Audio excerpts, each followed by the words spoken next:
Polanco. Shigetti now just coming across midcourt. Rogers penetrating, and a blocking foul called against number 23 of Albany Tech. That's William Richardson. 2 on Richardson.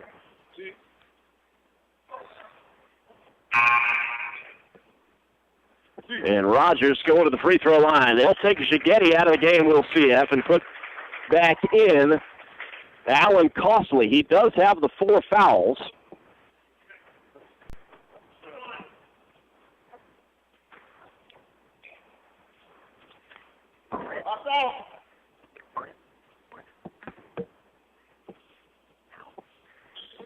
And the free throw, no good that time by Rogers. He missed them both. So it's 90-61. Still the 29-point lead for CF with 4:56 to play. On the floor right now for the Patriots, coming into the game for the first time, is Austin Bowman, Forest High School grad here in Ocala. Austin is a sophomore. He joins Polanco, Costley, Warnock, and Lewis out there. And a three-pointer put up by Inman is no good, and it bounces out of bounds down in the far corner. And CF will get it back.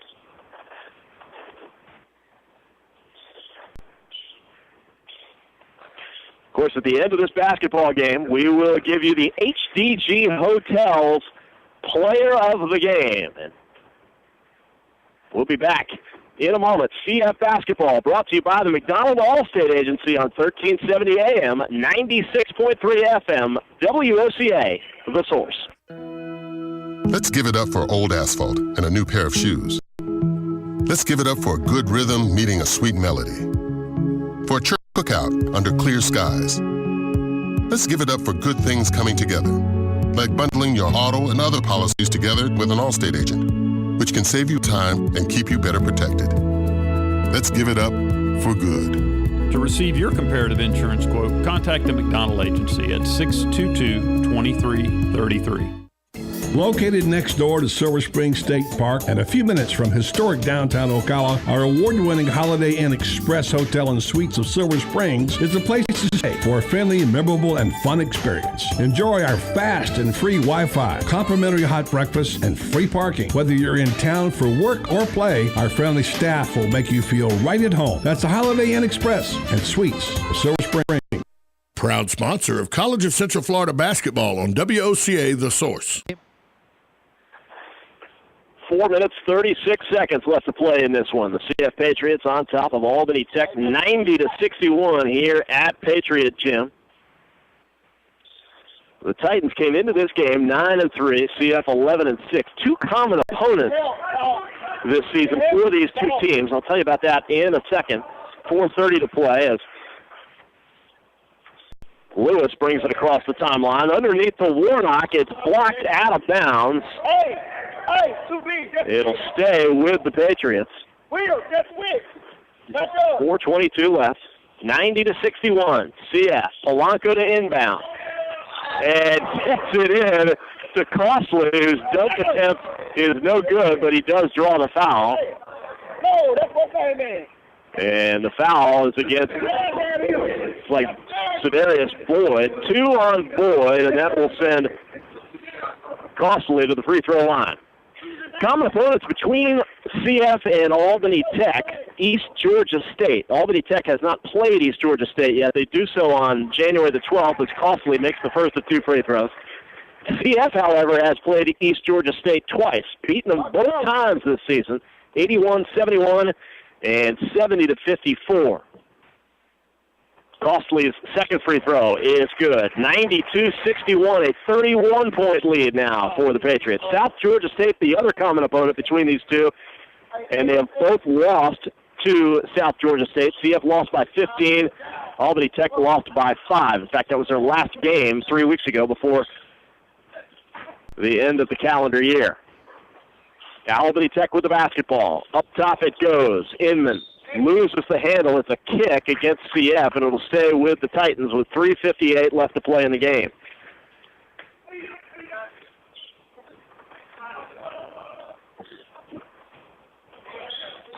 In it goes to Richardson. He gets it to Inman, whose three is no good. Long rebound taken by the Patriots. Costly gets it ahead to Polanco. Fancy dribbling by Polanco. Three from Lewis in the corner, no good. And number 23, William Richardson, with the rebound. Ball thrown away, off balance pass by Inman. He was intending that pass for Richardson, but not even close. And CF's got it back. Under 3.5 to play. In a 31-point game, CF looks likely to eclipse the 100-point mark tonight. Underneath it goes. Warnock misses, but taps in his own miss. 94-61.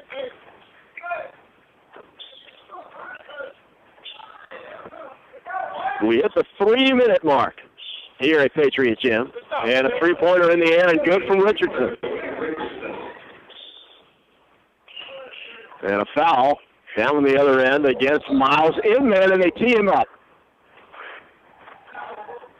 So the personal foul against Inman, he was not too happy being whistled for that one, and seemed to make some sort of a gesture towards the official with both hands in the air, and may have said something as well, and he got teed up right away for that. So Austin Bowman for CF will go to the free throw line. He'll have 2 for the foul because they're in the double bonus, and he makes the first one. Then will come the technical. 95-64. Second free throw from the personal foul is also good. Bowman makes them both.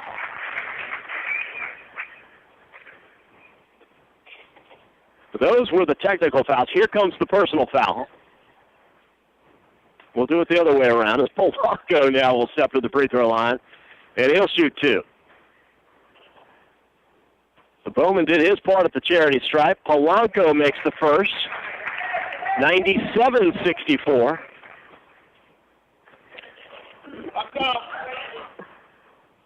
Polanco's second one is no good. 33 points is the lead for CF. Three-pointer in the air. No good that time from Inman. And the Patriots have it back. Terrell Rogers with 20 points tonight. He is out of the game. We may not see him again. Terrific night from Rogers. Polanco, now Costly. To Lewis, back to Costly, penetrating, and they're going to call him for the charge. Costly with an offensive foul. Gary Clemens, nice job of drawing that foul. That's all for Alan Costly. He is fouled out. Costly did not score tonight. A couple of rebounds. And that's about it for him. 2:20 left to play in the ball game. CF about to win their 12th game of the season. Ball knocked away in the paint. Boyd gets it back for Albany Tech with 15 to shoot. We hit the 2-minute mark. Far side it goes. Dyron Nix, skip pass, right wing, Hudson, down in the corner it goes. Boyd, baseline jumper, no good. Polanco with the rebound. And ever since he came into the game here in the second half, he has been very active. Good minutes for Polanco. He scored 4 points, a steal, 4 rebounds. Here's Austin Bowman, thought about the three, pulled it down. 1:30 to play. Polanco, back to Bowman, now the three-pointer. Off the block, that would have given him 100 for the night. Bowman, his only points tonight, those 2 technical foul free throws.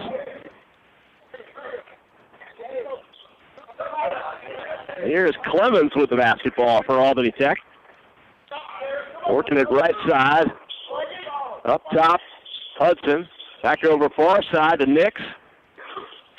Again, it's Clemens, right wing. Shot clock running down. There goes Hudson up and under, driving down the lane. And score the bucket, 97-66 with 50 seconds left to play in the game. And here's Bowman for three. He's got it. Austin Bowman, and the CF bench erupts. Bowman, a popular player, the local product from Forest High School. The three-pointer gives CF 100 for the night. Shot missed on the other end, and CF now 4-second difference between shot clock and game clock, and head coach Tim Ryan telling them to just chill out with it. In fact, there is no shot clock. It's been turned off. 17, 16, 15. What a night for CF. They will win this game by the final of 100-66. Four guys in double figures. We'll try to get head coach Tim Ryan over here to discuss this one after the game. And a nice win for the Patriots tonight.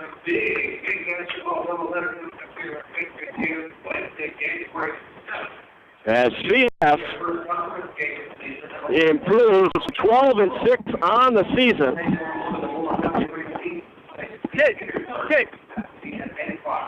As head coach Tim Ryan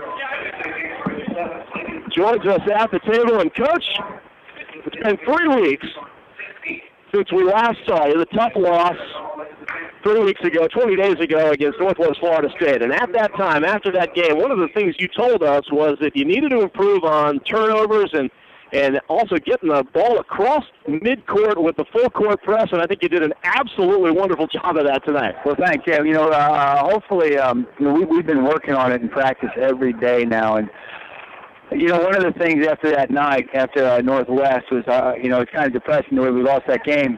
I went back, and that first night I had trouble sleeping, and the second night I felt a lot better because that's something that we can really improve on. That's not something physically; it's just something mentally that we can improve on. And we've been practicing every day. Now, it worked tonight. And we went into halftime; they were pressing us. We went into halftime; we only had 2 turnovers, and I thought that was pretty impressive on our guys. And one of the things is our guys making a lot of extra passes. Well, and you averaged 17 turnovers a game coming into tonight. 5 total. Yep. 2 in the first half and only 3 more in the second half. Just a terrific job taking care of the basketball. And they're a scrappy team. Yeah. They're a really scrappy team. I thought our guys just with space there and then made some better decisions tonight. So hopefully we can carry that on. We got a tough one on Wednesday night coming up. Well, you turned Albany Tech over 13 times tonight. There was a lot of terrific play, I thought, underneath defensively by Gigetti tonight. Did a lot of good stuff under there. Maybe it wouldn't show up on the stat sheet, but very active underneath. Yeah, he was tough. He's always like that. We love him, and he's just he's a kid from Nigeria. Doesn't really know how to play yet, but he's just a bull. 4 guys in double figures. Rogers, a terrific game, just above his average of 17 a game. He had 20 tonight. Also, Lewis with 17, Reyes had 15, Tab had 15, really shot it well from the field, 56% from the field tonight. Yeah, and again, I think that was also a benefit of making the extra passes. Everybody's making those extra passes and getting those guys open for open shots. When you get open shots, then your percentages are going to go up. And 13 of those made shots, 35-63 from the floor, 13 of them from behind the arc. So you really shot it well. And, of course, you mentioned Wednesday night, St. Pete College comes to town. What can you tell us about them? They're tough. They're probably, they're ranked 3rd in the state right now. We beat them down there at their place, and that was probably our biggest win of the season right now.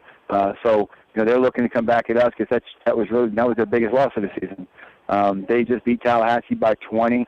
I think that was one of their few losses they had was to Tallahassee, and they turned around and beat Tallahassee by 20, and we're certainly watching that. And it's going to be a tough one. Ernest Crumley does a tremendous job. He's a good friend of mine, and they're going to be good. Well, you told us 3 weeks ago what you needed to improve on, and by golly, it looked like you did tonight. A terrific win to start 2015 for you guys. Thank you very much. All right. Head coach Tim Ryan of CF victorious tonight and improving to 12-6 on the season. Albany Tech falls to 9-4. As we mentioned, this coming Wednesday night, 8 o'clock will be the broadcast for us. St. Pete College here at Patriot Gym. One more look at the stats, and we talked about Terrell Rogers with 20 points, and we're going to make him our HDG Hotels player of the game. Terrell Rogers, a terrific night shooting for him, and also assists. He almost had a double-double. 8 assists for Rogers tonight, 4 steals, and the 20 points, and he was 7 for 12 from the line. And as we mentioned, 57% shooting from the field as a team for CF. Just a terrific night all the way around for CF basketball, and a great way to start 2015 for Coach Tim Ryan and the rest of the team. For Tom Schmitz, back in the studio. Hey, Tom James, real quick before we go, do we have a CF game coming up this week? We do, at Wednesday night. It's St. Pete College. I knew you'd have to get a word in before we. You know, I wasn't going to let you do it by yourself, guy. That's just the way you are. Yeah, St. Pete College, 8 o'clock this Wednesday night versus CF. We'll have it for you right here on CF Basketball, brought to you by the McDonald Allstate Agency on WOCA. So there he is, Tom Schmitz, almost with the final word. And that'll do it for us here from Patriot Gym. We'll see you Wednesday night. Again, it's the Patriot Basketball, brought to you by the McDonald Allstate Agency on 1370 AM, 96.3 FM, WOCA, the source. Stay with us and sleep better at the Sleep Inn and Suites of Ocala Bellevue, located next door to Don Garlett's Museum and a few minutes from Florida Horse Park. Our award-winning, newly refreshed Sleep Inn and Suites offers comfy, clean rooms, free fast Wi-Fi, and service with a smile. Start your day with a deluxe hot breakfast and unwind in our heated outdoor pool. Our convenient 24-hour fitness and business centers allow you to stay on track whether you're here to play or to work. That's Sleep Inn and Suites, Ocala Bellevue. Proud sponsor of College of Central Florida basketball. Let's give it up for old asphalt and a new pair of shoes. Let's give it up for a good rhythm meeting a sweet melody. For a church cookout under clear skies. Let's give it up for good things coming together, like bundling your auto and other policies together with an Allstate agent, which can save you time and keep you better protected. Let's give it up for good. To receive your comparative insurance quote, contact the McDonald Agency at 622-2333. Hi, this is Randy Briggs of the Briggs Law Firm. My son Bo and I practice exclusively in the representation of accident victims. And we've been asked many times why we would support and sponsor the program Ask the Cops with Sheriff Blair and Chief Graham, who are in the world of criminal law enforcement. Well, these legal rights actually overlap. In civil law enforcement, we're in the business of recovering for victims of accidents that which has been taken away from them and holding the responsible party accountable. Both civil law and criminal law share those common goals. So we're all in the field of law enforcement, and for that reason, we're proud to sponsor Ask the Cops on the Voice of Ocala with Buddy Martin. So if your family or a friend needs help in an accident situation, feel free to contact us at our website, The Briggs Law Firm. We're located in the Ocala Historic District.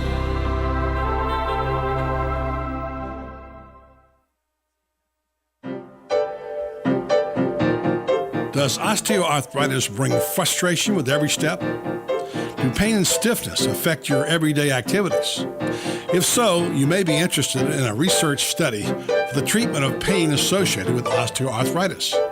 Rinstar Medical Research is conducting a research study of an investigational medication for individuals between the ages of 40 and 75 and who have been treated for the pain associated with osteoarthritis for at least 3 months.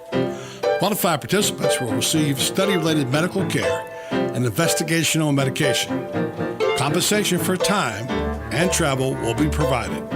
To learn more about this osteoarthritis study, please call Rinstar Medical Research in Ocala at 352-629-5800. Again, that's 352-629-5800. Hi, this is Kevin McDonald, your local Allstate agent and proud sponsor of College of Central Florida basketball, heard here on WOCA. For all your insurance needs, please contact the McDonald Agency at 622-2333. That was CF Basketball, brought to you by the McDonald Allstate Agency and HDG HDG Hotels. Now we'll join our regularly scheduled programming already in progress. You would say laid back, and he's a guy that doesn't get overly, doesn't get his feathers overly ruffled. You see that in the way he plays, by the way. He's very poised, and at times he does come across like, yeah, whatever, we'll see what happens, And I mean, he's not to the level of like a Jay Cutler, to where Jay Cutler always looks like he just doesn't care about anything. He seems like a guy that where it's just all light to him. Nothing really weighs heavily on him.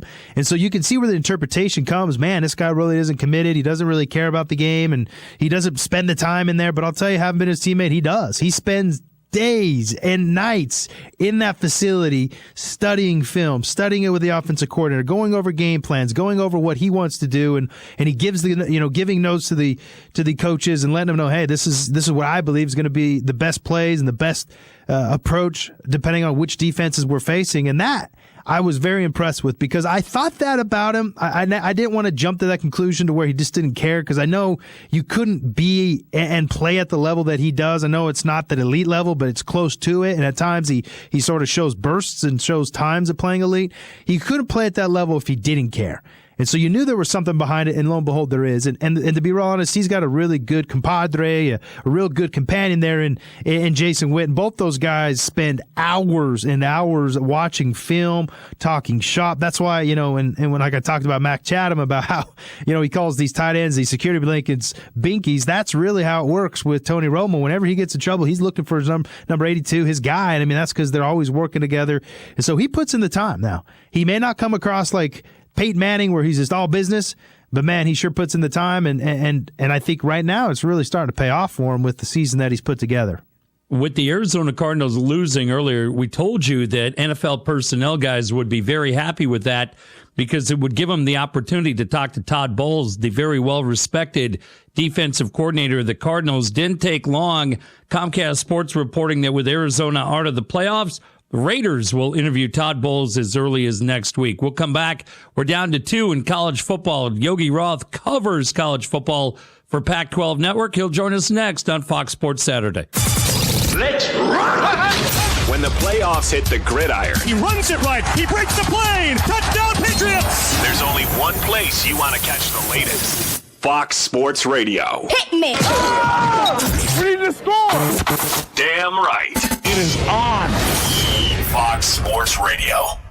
Arnie Spanier here. TrueCar.com is changing car buying forever. Yes, every day TrueCar users receive negotiation-free, guaranteed savings. In the first 6 months of this year, over 275,000 cars were sold by the TrueCar Certified Dealer Network. TrueCar users save an average of $3,221 off MSRP. When you're ready to buy a car, just follow these 3 easy steps. Go to TrueCar.com and find out what other people paid for the car that you're looking for. Then register at TrueCar.com to see upfront pricing information and lock in your savings. Third step is simple. Just print out your TrueCar savings certificate and take it to the TrueCar certified dealer for a better, hassle-free car buying experience. TrueCar.com analyzes what people are paying for their car in your market and shares it with consumers so they never have to overpay. Every day, TrueCar users receive negotiation-free guaranteed savings. Save time, save money, and never overpay. Visit TrueCar.com today. As a business owner with salespeople, you'll cringe when you hear these stats. The top 20% of your salespeople close 80% of the business.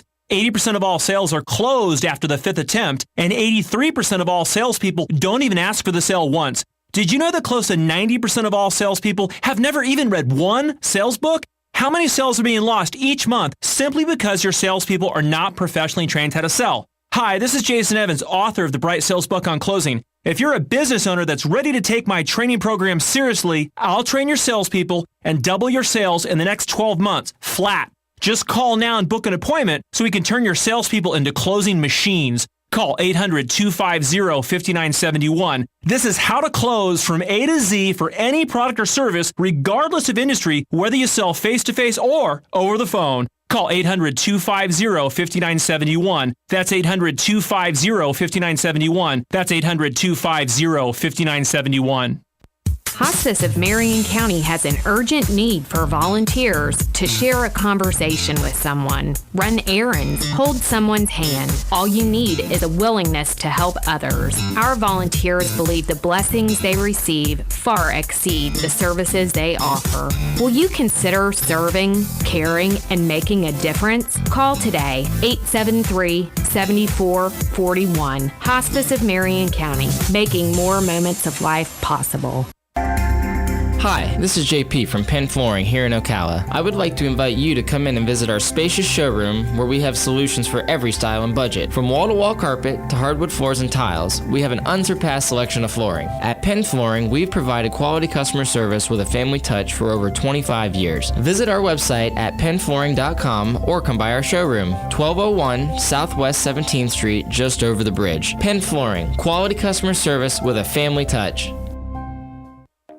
Hi, Matt Wilkerson here, your mobile Verizon rep. But not just here, I'll deliver the phone to you in your home. While I'm there, I'll only sell you what you need and I'll personalize it to you. Want to have me get you connected? Then call me at 352-528-0020. I even offer unlimited home phone service for just $20 per month. Just call me, your mobile Verizon rep, at 352-528-0020. Veterans are the foundation upon which our freedom is built. Listen to The Source, WOCA, each Thursday at 9 a.m. to Veterans News with Hank Whittier from Vets Helping Vets. You'll hear tributes, information on veterans issues, and stories that will make you laugh, cry, and feel proud. Veterans News always focuses on the military, past and present, and on our first responders. Veterans News is brought to you each week by Bob Wine's Camellia Gardens and Nursery, keeping you blooming since 1952. A xylophone sounds dreamy. Yeah, they don't make them like this anymore, Robin. I'm shipping it to the Musical Historical Society. And you're packing it like that? What, this won't work? Why don't you take it to the Personal Service Center at the corner of Northeast 25th Avenue and 24th Street in Ocala? Just look for the yellow signs. Great idea. That'll save me a lot of time. The passing of time. Personal Service Center makes sending packages easy. And quick. Call 789-6683. For the Personal Service Center. One of the most common questions those nearing retirement are asking, will I outlive my money? Retirement questions like these and many more will be answered every Saturday morning at 9 a.m. on Planning for a Better and Safer Retirement with hosts Francois and Julian Pozenet. Francois and Julian will help you put your retirement puzzle together. Catch Planning for a Better and Safer Retirement Saturdays at 9 a.m. on Ocala's News Talk, The Source 96.3 FM and 1370 AM. You want a website that gives you all the information you need. This is the big time. Breaking news. Breaking news. The final college football rankings have just been released. What's trending? The other big story that broke earlier today. Podcast. Everything you hear, we podcast it. FoxSportsRadio.com. Let's do this. FoxSportsRadio.com. We've got it. I podcast you every day. Capiche? On Fox Sports Radio. Y'all ready for this? Sunday on Fox Sports 1. In-state rivals square off as Arizona State heads down the road to Tucson to take on Arizona. Y'all ready for this? Coverage begins at 7 p.m. Eastern on Fox Sports 1.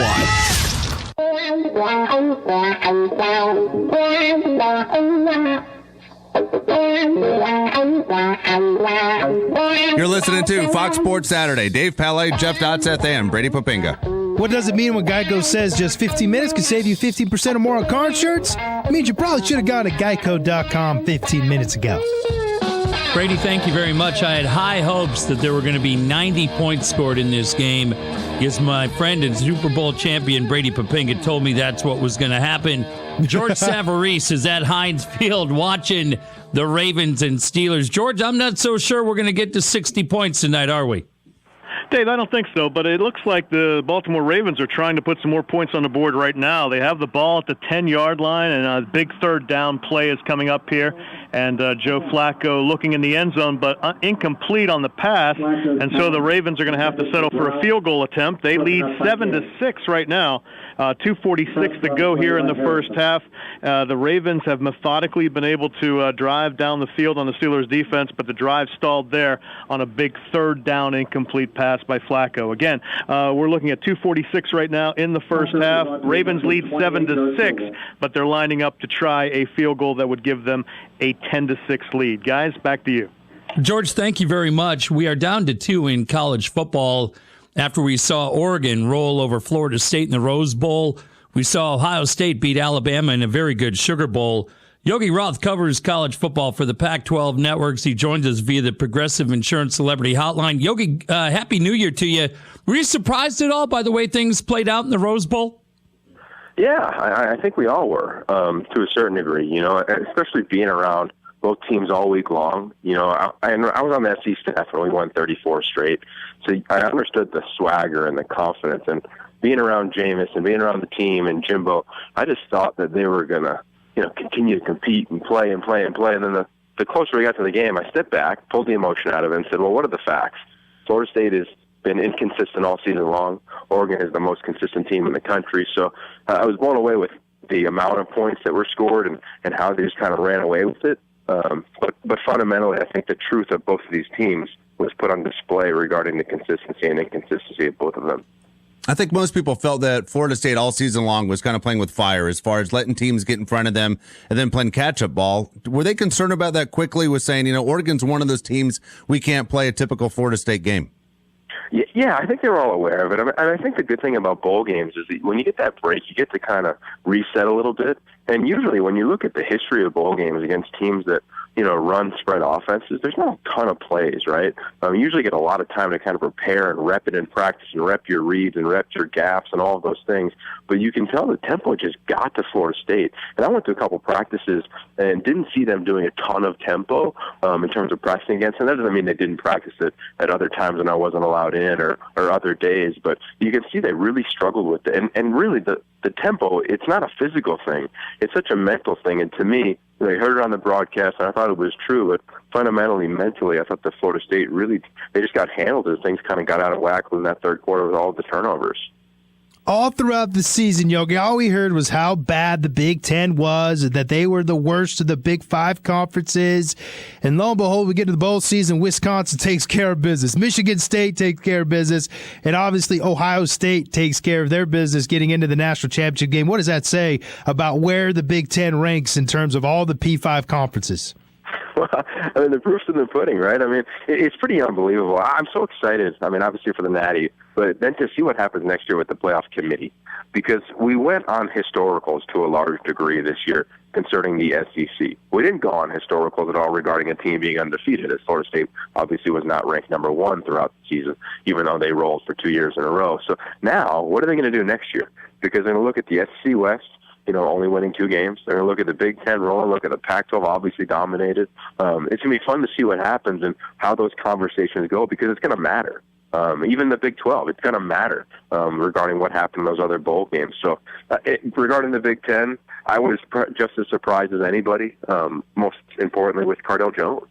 When the emotion of the game got out of whack, and you guys have been around it a while, quarterbacks, you're never really concerned if are they going to understand the game plan. They're going to study, they're going to prepare, but it's the things they've never prepared for. It's after a big play on a kickoff and a sack, you try to do too much on 2nd and 13. And Cardell Jones, he got away with not a couple picks and a few drops regarding that, but overall he and the Big Ten represented all bowl season. Yogi Roth with us, covers college football for ESPN and the Pac-12 networks. On Twitter at Yogi Roth. Yogi, 11 days between the semifinals and championship night. Does that benefit either team? I think it's both. I think it's just the reality of all the hoopla that goes with the game. The good thing is that you get to get a relative game week in and then a couple extra days. So it's not as though normal bowl games, the way teams prepares, they kind of go through the game plan twice. Tuesday, Wednesday, Thursday, Friday, or like a bonus Thursday if it's a normal game week, and then you kind of repeat everything. it's kind of shortened a little bit in that regard. But I don't think it's that big of a deal. I mean, both teams had each other broken down from a film standpoint. The focus is going to be there. I think they're going to be primed. I think this is going to be a really fun game, and the nation's going to be tuned in as we have, really two unique brands in college football. One that's been around forever, and the other one that's just gotten hot over the last decade or so. And to me, honestly, my favorite storyline, guys, is that you got both head coaches who grew up either wanting to go to that university and going to it, or wanting to go to the university and wanting to be the head coach, whether it's at Ohio State or Oregon. And that's what you have with Mark Helfrich and Urban Meyer in the biggest stage in the history of college football. I think it's phenomenal how it's played out. We had a split discussion earlier in the show asking if it's Cardell Jones, number one, going to be the starting quarterback for Ohio State in 2015. And if he isn't, does he look to transfer schools? Yeah, it's pretty interesting. I've been around all three of those guys with the Elite 11 quarterback competition, whether it's Braxton or JT, and obviously Cardell. And I was thinking about that after the game as well. I mean, here's a guy who's going to lead his team to the national championship game, and he may never play another snap at Ohio State. Now, on one hand, Urban Meyer has experience with two quarterbacks and playing a couple guys you saw with Chris Leak and Tim Tebow. But it's going to be interesting. It's going to be interesting to see what Braxton Miller does. Does he try to go somewhere else? I mean, there's a lot of teams around the country that are major programs that would love to have him. It's going to be fun to see what JT Barrett does. I don't think he's going to go anywhere, but within that competition, it really speaks to, A, Tom Herman, their offensive coordinator and quarterback coach, and then, B, the culture that's just set there. I mean, it's phenomenal. And if you're a quarterback, think about what Urban Meyer does. You play for him, and you either go win a Heisman, or you're up for a Heisman, or you're playing for a Natty. And he's pretty much done that in the last few places he's been. Or you're the number one pick and you're Alex Smith. I mean, it's pretty good pedigree. No doubt. And as we look at the playoffs, obviously the semifinal games broke records. When you talk about ratings, Yogi, what's the likelihood that we'll go from 4 teams to more teams into the future, knowing very well that the ratings are only going to continue to grow, and as there's more games, there's more money to be made for the NCAA? Yeah, at first, before the weekend, I would have said I hope it happens soon. But after the weekend, I hope it doesn't, and here's why. Number one, I think that college football, we took January 1st back, and January 1st mattered again. I don't think it really mattered a lot over the last few years, other than the Rose Bowl and the parade and the history behind that game, because there were so many bowls and so many sponsors, and you couldn't even keep track. So I think that was amazing to have the semifinals that day and then a couple other games. Second thing is that if you've ever been to a game involving an SEC team in another conference, it makes you sick if you're not an SEC person, because all they do is chant SEC, SEC, SEC, and it's amazing. But now I really believe over the next couple of years, and you felt it over the weekend, these communities are being galvanized around their teams. So let's just look at the Pac-12. I've been out here for last 10, 12 years, and 2 schools in the Pac-12, you could pick any 2, they're never going to root for one another. They hate each other. It could be from Pullman down to L.A. It doesn't matter. But now, with this going on in the playoff, you find the community of the Pac-12, the Big Ten, the Big 12, obviously the SEC, the ACC. They're pulling for their school. And to me, it's really unified college football in a way that I've never felt before from playing or coaching or being an analyst. So I kind of hope it stays at 4 for a little while. Yogi, you've been around the Pac-12. Yogi Roth with us on Fox Sports Saturday. You've been around the Pac-12 for a long, long time. You think Jim Morris stays at UCLA, or is the enticement of the NFL come call and bring him back? Well, that's interesting. I don't think he leaves. And I did a documentary series on UCLA and him all season long called The Drive on the Pac-12 Network. So we produced it and followed him around, mic'd him up for every game, got to know his team and program intimately. And I know that he loves being in college football. I mean, he loves influencing these kids. But I also know that he's an insane competitor. And if you're given the keys to the car, which kind of seems like the trend right now, right? It's happened in Seattle to a degree with Pete. It's happened with the Eagles and Chip, obviously, with all the news the last couple of days.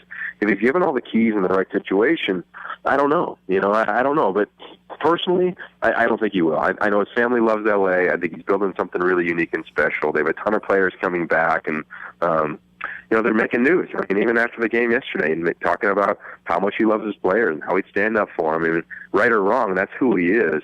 And I think college student athletes love that. I really do. And I hope he doesn't leave, because I think he's great for the conference, and I think he's great for the game. Yogi, when we're talking a year from right now, who's playing in the national championship game? Ooh, that's a good one. The first thought I have is who's coming back at quarterback? I got to think about Ohio State. I got to think about TCU. You got to think. It'd be interesting to see what happens in the SEC West. It's interesting who's going to be playing quarterback at Oregon. Who's going to come out of the Pac-12?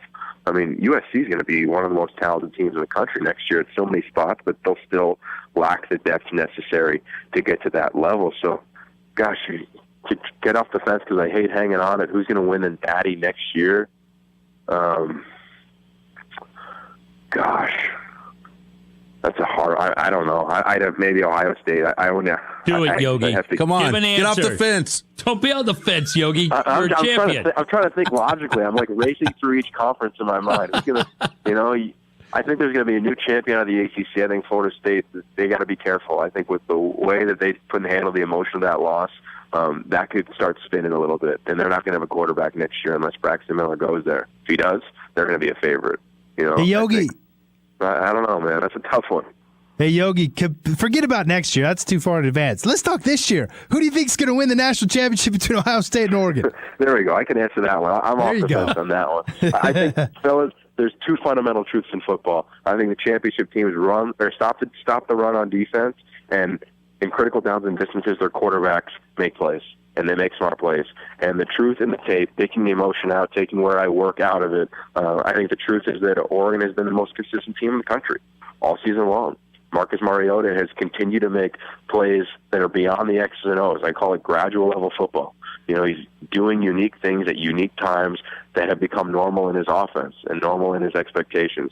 So I just think that consistency and, A, their physicality, and B, how fast they are on defense is just going to eventually just wear in Ohio State. It'll be a competitive game for obvious reasons, but I think at the end of the day, Oregon, they're just too consistent, too loose, and have too much strength at the position that really matters, which is the quarterback. Hey, Yogi, we enjoyed that very much. Thank you so much for the time. Happy New Year. Enjoy the championship game, and I'm sure we'll be talking again down the road. Yeah, I promise. I'll give you a prediction for next year in a couple of months. Maybe a little film. We'll hold you to it. Happy New Year, Yogi. That's Yogi Roth, ESPN Pac-12 Network, on Twitter at Yogi Roth. We'll talk more about what Yogi touched on, and will Jim Mora be heading to the NFL? That's all coming up. But first, here's what's trending. The Baltimore Ravens have had the ball for only about 8.5 minutes in the first half at Pittsburgh in the playoff game tonight, but a minute to go until halftime. Baltimore's in the lead, 10-6 over the Steelers, even though Ben Roethlisberger has 179 yards passing. As for the earlier game, Carolina dominated. Arizona finishes with 77 yards. Oh, that is unbelievable. It wasn't pretty in spots, but the Carolina Panthers survived. This gritty football team will move on to either Green Bay or Seattle by a final of 27-16. Ryan Lindley threw 2 interceptions in the fourth quarter in defeat. That was Panthers Radio on WBT. We're brought to you by TrueCar.com, which is changing car buying forever. TrueCar.com users get negotiation-free guaranteed savings and enjoy a hassle-free buying experience. Save time, save money, never overpay. Visit TrueCar.com today. In college hoops, early second half, 19th-ranked North Carolina had 49-21 at Clemson. Virginia in double overtime won at Miami. I'm Steve DeSager. Fox Sports 1. Monster Energy Supercross returns to Fox Sports 1 tomorrow with the season's first event in Anaheim. Coverage begins tonight at 10 p.m. Eastern on Fox Sports 1. Coming to you live from the Geico Fox Sports Radio studios, it's easy to save 15% or more in car insurance with Geico. Go to geico.com or call 1-800-947-AUTO. The only hard part, figuring out which way is easier. You're listening to Fox Sports Saturday with Dave Palais, Jeff Dotseth, and Brady Papinga. Enjoy Yogi Roth right there very much. But, Brady, there's been a story in Southern California a lot that UCLA head coach Jim Mora could find himself on the radar of one of these 6 teams in the NFL that are currently looking for a head coach. Jim Mora's Bruins team beats Bill Snyder in Kansas State last night. Jim Mora said, well, I am the coach of the UCLA Bruins for now. I said, well, I'm on Fox Sports Radio for now. That's going to change in 25 minutes. I mean, Brady, what do you think the future is for Jim Mora? As a guy who played D1 college football and understands that mentality and then went to the NFL, man, you won a Super Bowl, you played for the Cowboys. Is Jim Mora's act better cut out for D1 college football, or is he okay at the pros? Well, he hasn't had much success in the pros. You know, when he was a head coach up in Seattle, their team was terrible, to be honest with you. Played against that team a couple times, flat out dominated them. And then with essentially the same personnel, in comes Pete Carroll and turns the Seattle Seahawks at least into a playoff, you could say just a playoff team. They made the playoffs his first year, I believe, or a second year. It might have actually been a second year, talking about Pete Carroll. But at any rate, Jim Mora, I don't know if his coaching style really fits that well, or at least as well as it does in college.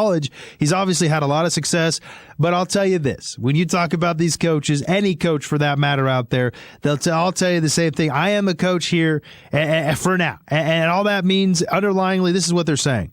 Yeah, I'm the coach here until somebody offers me a contract that I cannot ultimately turn down because it would flat out be irresponsible by the amount of money they are offering me. So it all comes down to the dollars. If all of a sudden he gets offered a job to one of these 6 NFL teams who are looking for a head coach right now, and the pay is substantial and is by far more than what he's making at UCLA, he's going to turn around to UCLA, shake everybody's hand and say, sayonara, guys, I'm out of here. So it all comes down to that old little green little thing that we put in our pockets, we buy things with, that ultimately is going to move the meter with Jim Moore. Exactly. Could he be better suited for the NFL than even the college game? A lot of people who are Bruin fans will say he's winning with Rick Neuheisel's guys. Now, he has a quarterback coming in that is one of the top players in the nation, but a lot of people say recruiting-wise, maybe that's not his strength. He's winning with someone else's guys, and if he's at the NFL, he doesn't have to worry about that. I don't know about that because UCLA, he seems like a guy that a lot of young kids want to play for, because a lot of kids that come out of high school, they all want to aspire to play in the NFL. I mean, it's probably 99.9% of them do. And because of that, they want some bridge to get them from the college ranks to the NFL. And, you know, this is sort of the value that Jim Harbaugh brings up to Michigan also. But with Jim Mora, he's an NFL guy. His dad was a head coach in the NFL. Playoffs, obviously the famous, press conference with the Indianapolis Colts. Jim Mora himself was a defensive coordinator for a number of years with the San Francisco 49ers, then a head coach of the Atlanta Falcons, and obviously the head coach he ended up being with the Seattle Seahawks until he went down to UCLA. There it is. There he is. And so these young kids look at Jim Mora thinking, man, we got a chance not only to, play and have a great career, get our education and such, but man, he can help me get to the NFL, get to that next level, because that's where I ultimately want to be. And that's a huge sell for kids. And so I don't know if he has an issue recruiting.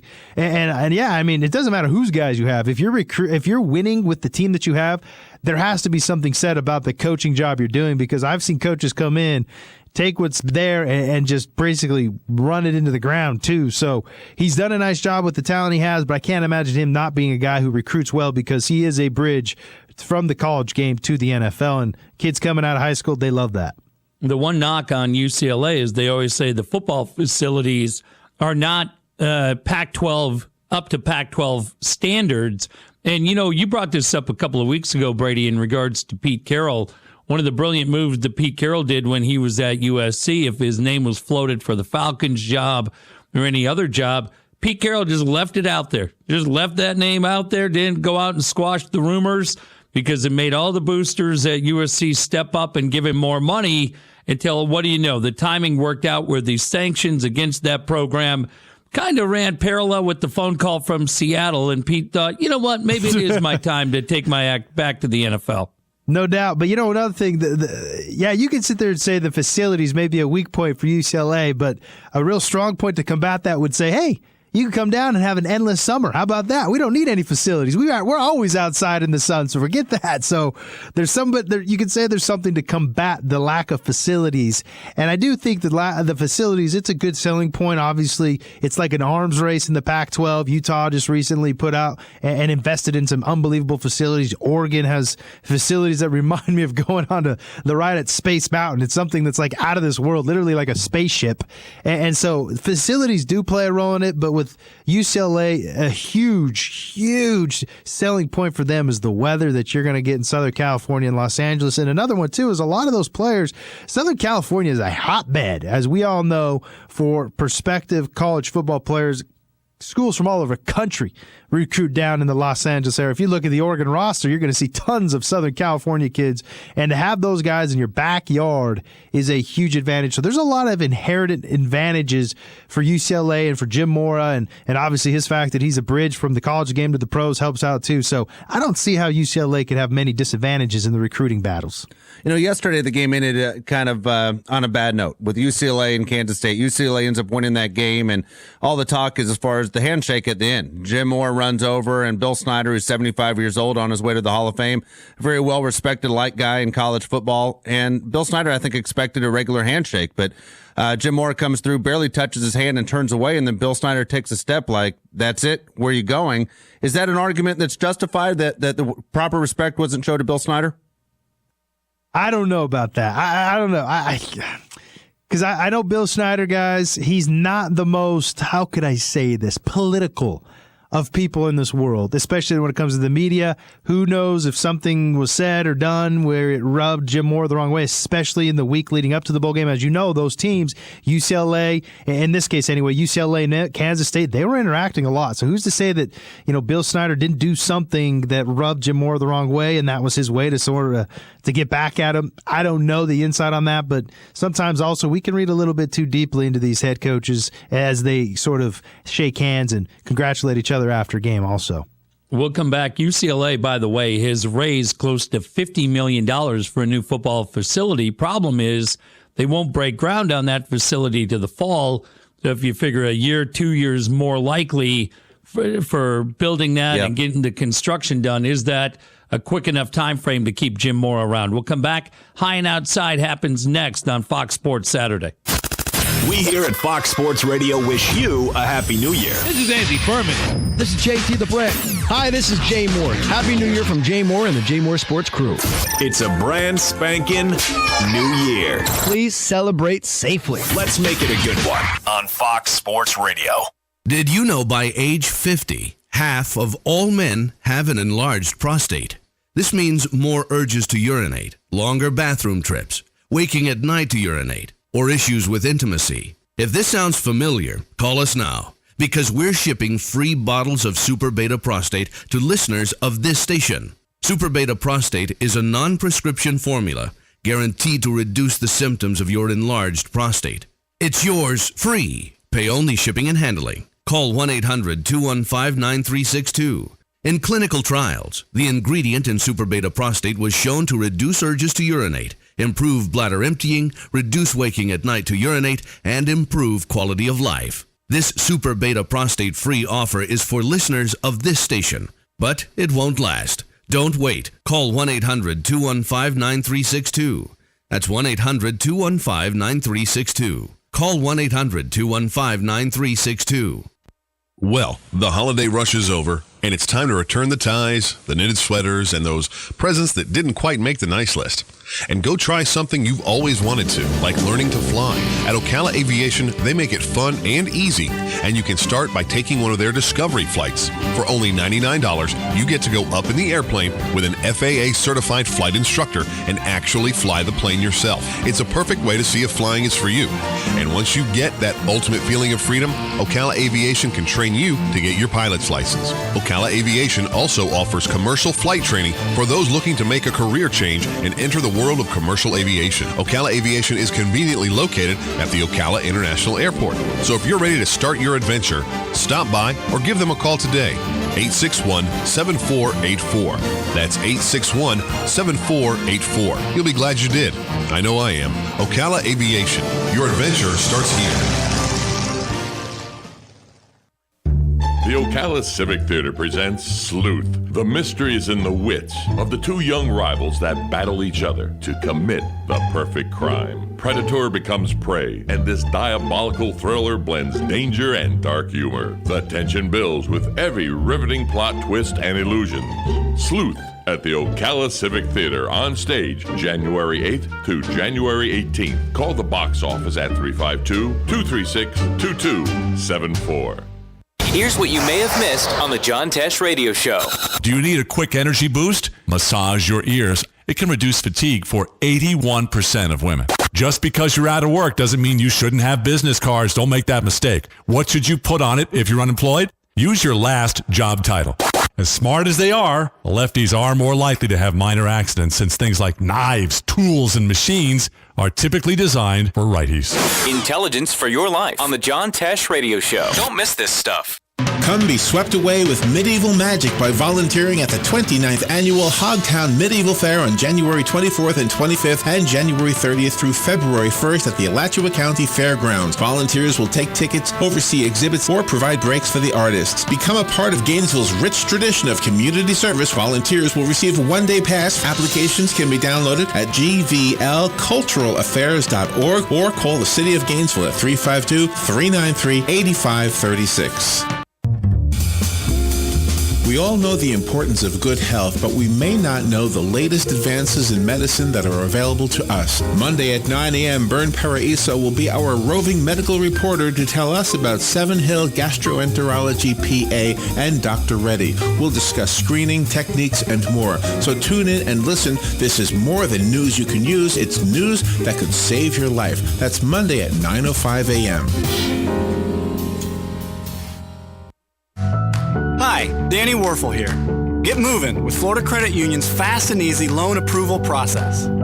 Let Florida Credit Union start up a new car loan for you today. No more waiting, hassles, or stop signs. You can even apply online. With a strong financial team behind you, you can enjoy great rates and fast approvals. It's all about personalized service and a streamlined process. Florida Credit Union, connecting your money to your life. You've got a garden and we've got a show for you called You've Got a Garden with your host, Master Gardener Carol Ann Baldwin. Carol Ann answers your questions about your flowers, your veggies, your grass, your trees, even questions about your bugs. And she's only on WOCA, so don't miss Carol Ann Baldwin and You've Got a Garden each Tuesday from 9 a.m. to 10 a.m. right here on WOCA The Source.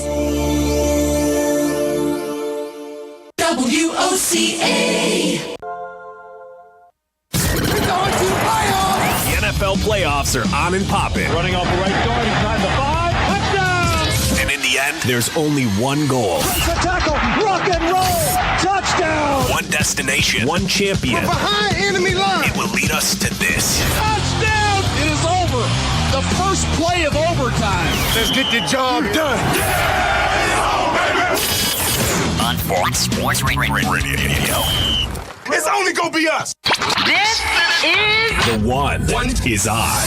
Fox Sports 1. I know you want me, you know I want you. America's new sports network. Go to foxsports1.com to find the channel number for Fox Sports 1 in your area. You're listening to Fox Sports Saturday. Dave Palais, Jeff Dotseth, and Brady Papinga. 15 minutes could save you 15% or more on car insurance. Visit geico.com for a free rate quote. Brady, thank you very much. AFC game rolls on in the playoffs. Ravens are in Pittsburgh to take on the Steelers. George Savarese is there for us. Hello, George. Dave and Jeff, right now, this has been an interesting first half. We're at the half. The Ravens are leading 10-9, but a strange first half in that the Steelers dominated the time of possession. 21 minutes for Pittsburgh, 9 minutes for Baltimore, but the Steelers unable to push it into the end zone. The Ravens sacked Ben Roethlisberger 3 times in the first half. The Steelers, without Le'Veon Bell, unable to run the ball. They gained only 28 yards on the ground.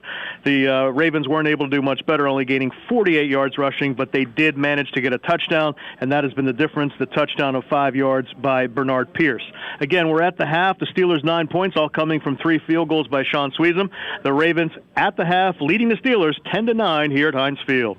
George, thank you very much. It's Fox Sports Saturday with Dave Palais, Jeff Dotseth, and Super Bowl champion Brady Papinga. George may not have any time for you, Brady, but Dave and I always appreciate your company. Brady's in Dallas, keeping an eye on that Cowboy game tomorrow. Before we do anything else, time for High and Outside. Just a bit outside. It's High and Outside. He tried the corner and missed. All right, guys, I'll go first because I have a dilemma here on how this works because I've been on Facebook for years, like I think a lot of people have. Most people have a Facebook account that I know of. So I'm checking during the break, and an old neighbor of mine writes on there that her mother just passed away. And so she says, it's one of the hardest things ever, but my mother just passed away. And then I give the thumbs up, the like sign. Am I supposed to like that? What do I do if someone says their mother passed away? I have no idea. I don't know. Marinate, buddy. Come on. Just let it simmer there. Is that one of those where you write a note, so sorry?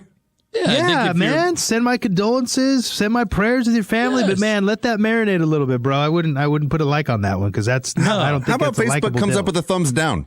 Yeah. Well, I think you don't want to thumbs down it. Well, you don't want to thumbs down that situation either. You don't want to, be like a downer to that kind of situation. I think if anything, you just let it simmer, send a little note, say, hey, we send our condolences. I think that's appropriate, huh? What do you think? Now I got to go fix it. I'm an idiot. I put thumbs up. She's like, what a jerk. After you better go fix that to their send her a note, friend that passed away. Yeah. Mine tonight, guys. Look, I got some bad news for UFC fans. There has been a whole lot of hype. UFC 182 is taking place tonight. The pay-per-view portion of this card starts in about 15 minutes. And Dave Brady, what we're going to see tonight is a light heavyweight championship fight between John Jones and Daniel Cormier. And if you have been watching the build-up to this fight, man, the UFC are guys, mixed martial artists, that you don't see a whole lot of trash talk. These are guys that have a lot of respect until they get into the octagon and then things go crazy. That has not been the case with John Jones and Daniel Cormier. They have been talking. They have had to be physically separated. There is a whole lot of emotion going into this fight. People are very, very excited for this fight. Here's the bad news I'm going to tell you. The bad news is, I'll bet you a nickel, both of you guys, that this fight does not live up to the hype, and here's why. What you see in these emotional fights is when things start going in the favor of fighter A, fighter B does not want to be embarrassed. He does not want to be embarrassed by his rival, and he no longer steps in and throws punches. He goes much more into a defensive mode. All he wants to do is go the distance so he can complain about how the judges hosed him. I'm telling you guys, be careful tonight. Make sure your friend buys the fight. Don't you write the check, because in these emotional fights, they rarely turn out, and that's why I believe John Jones will win a decision tonight in a good fight, but not a fight that will live up to the hype. Fascinating. I saw your Twitter feed about that. That was interesting. But guys, here's my high and outside. I need some advice from you. Let me hear it, Brady. So I'm one of these guys that really, you know what? If I feel uncomfortable or if somebody's doing something to me like blowing smoke in my face, I like to tell them to stop. And so I'll tell you a quick story. Basically, I was in a security line at the airport. And I look up and I see about 10 or 8 people in front of me that are putting their stuff on the conveyor belt to go through security. And this gentleman behind me is just yapping it up with his friend, and his breath was something that could ultimately melt metal. It was a mixture of smoke and coffee. It was about 6 a.m, and I kept looking at front saying, how fast is this line going to move? I could not escape from it. So what did I do? I turned around and I said, bro, you need a piece of gum, buddy. And his face turned beet red. His friend looked at him, pointed at him, started laughing. The guy literally just turned around and walked out of security because he was so embarrassed. Am I at fault for that one? Or should that one be on the guy with the bad breath who's just blowing it on everybody, essentially just kind of asphyxiating us as we're sitting there in line? That guy, there needs to be something, man. There are certain issues. Halitosis is right at the top of the list. Brady did a lot of people a favor, because if he didn't sit next to you on that plane, he was going to sit next to somebody else. And I'm guessing if it's your flight to Dallas from Southern California, that's a 4-hour flight. Yeah, you did somebody a big favor. I didn't feel like I hurt him. It just, when he left, he was like a baby that like you sort of offended, and they start to pout a little bit. That's what I felt with him. But yeah, I agree. And I'll let you guys know, anybody, if I have bad breath, if I have a booger hanging out of my nose, somebody tell me. If at the very least, if I can't get the booger, come up and get the booger out of my nose for me, please. Oh, we're It'll not be that a big committed. service. We aren't Aaron Rodgers. We're not that committed. Is that crossing? Wait, you're telling me that's crossing the line? You're not supposed to go pick somebody else's booger if they're having a tough time? Okay. Not until the second time you've met him. Once you've hung out twice, you can do that. Well, let me ask you this. What if, Good for you. Listen to this. No, listen to this. This actually happened. I'm in a line, a line that, when people get married, the friends and the family go through the line and they congratulate the newly married couple. And I'm going through this line with my buddy and his wife, and lo and behold, and we're when this line is ending, by the way, and I look at him and I go, bro, you got the biggest booger hanging out of your nose. All your friends and your family have come by, seen that booger, and didn't even tell you it was there. What the heck? And he's like, oh, are you kidding me? And he started to go at it, and it was hanging out of his nose. It wasn't a big sloppy one. It was more just those dry ones that just sit there, and he's trying to hit it. He couldn't get it. I felt so bad for him. I go, bro, lift your nose up. Hold on. And I just click flicked it out of his nose for him because I felt so bad that his family and his closest family and friends had walked by him in line, didn't say a word, and lo and behold, he's just trying his best he can to get that thing out of there so he just doesn't continue on in this embarrassing moment. And he was suffering. I couldn't let him just do it. I had to help him. All I'm going to say to the people of America is that's what it takes to win a Super Bowl. Yeah. Do you have that kind of commitment? Brady Papinga has it, and he's got a ring. Be. Yeah, that's the kind of commitment that it takes to be the champion. There. Where was that guy's wife or girlfriend or whatever at the time? She was on the other side of his parents and her parents. You know, it was like Doing 3 or 4 people dance? between them. But, I mean, imagine his best friends and his family members all have seen this and come by in the line. They didn't say a word. How about embarrassing. My Good for you. Unbelievable. Saved him in a million pictures. That's it. I was much happier with just the Altoid story. I would have been fine if that story came to a conclusion right there. And then we got that part. What a great way to end 5 hours with that visual going on. Hey, tilt your head back. I'm just going to get rid of that for you. My goodness. Brady, quickly, who wins tomorrow? Cowboys game, and who wins the Bengals game? I'm going with the Cowboys. I'm going with the Bengals, guys. I'll take the Cowboys Colts. Me Dave. too. I'm going to Jeff. I'm going Cowboys Colts as well. Brady, enjoy the game. Safe travels. Happy New Year to you. Dave, same thing. Safe travels home. Yeah, Happy hope I can make it. to you. Follow Brady on Twitter, at Brady Papinga. Follow Dave, at Dave Palais. Follow me as well, at Jeff Dodseth. That is where we will have UFC coverage throughout the rest of the night. Keep your radio right here. You're listening to Fox Sports Saturday, only on Fox Sports Radio. We are Fox Sports! Hey, I'm Gary. And I'm Eric. Did you know that Red Eye Radio is on WOCA The Source every night from 2 to 6 a.m. and it's live? That's right. No tape shows here. We know that the news doesn't sleep. And neither do we. So we're here with you live from 2 till 6 a.m. every weekday. Call us 866-90-RED-EYE. So join me, Gary McNamara. And me, Eric Harley, every weeknight to discuss the latest in news and entertainment. Right here on WOCA The Source.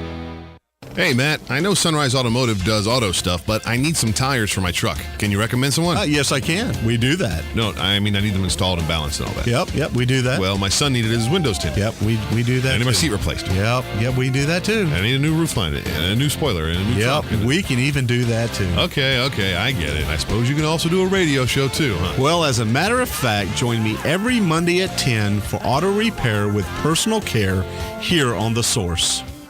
Of course you do. Good credits, bad credits. It's none of our business because we're not an auto dealer. We're not a bank. We're not your mother. We're OcalaForSale.com. Marion County's marketplace for cars, trucks, and SUVs. We've got thousands of sellers standing by to take your call. No middleman. But hurry, don't walk, don't run. Just sit down and log on to OcalaForSale.com. Prices and inventory change daily. Offer does not include dealer upcharge. Undercutting, rust proofing, factory surcharge, or delivery fee. See website for details. Do you have areas that have started sagging or drooping? Is what you're looking at not quite the same as it was years ago? Are there enhancements you've been putting off? Is there serious damage you need fixed? Then call on us, Damage Control Services. When your roof is sagging and the drywall is drooping after a storm, or your home just needs some enhancements, from damage repairs to new construction, Damage Control Services is here to help. Hi, I'm Leah Caruso with Strive Rehabilitation, inviting you to join me Thursday at 11 a.m. for Health Matters. Ocala Health and Strive have teamed up to bring you the latest information on good health services available to you right here at home. This vital information will help you make informed decisions about your health. So don't forget to join me here at 11 a.m. Thursday. It's news you can use from Ocala Health, Strive, and your friends here at WOCA.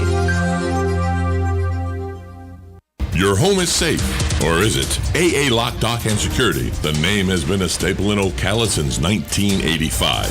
Do you have the right equipment in place to have peace of mind when you are at home or away? AA Lock, Dock, and Security has the right people to install and monitor your home or business.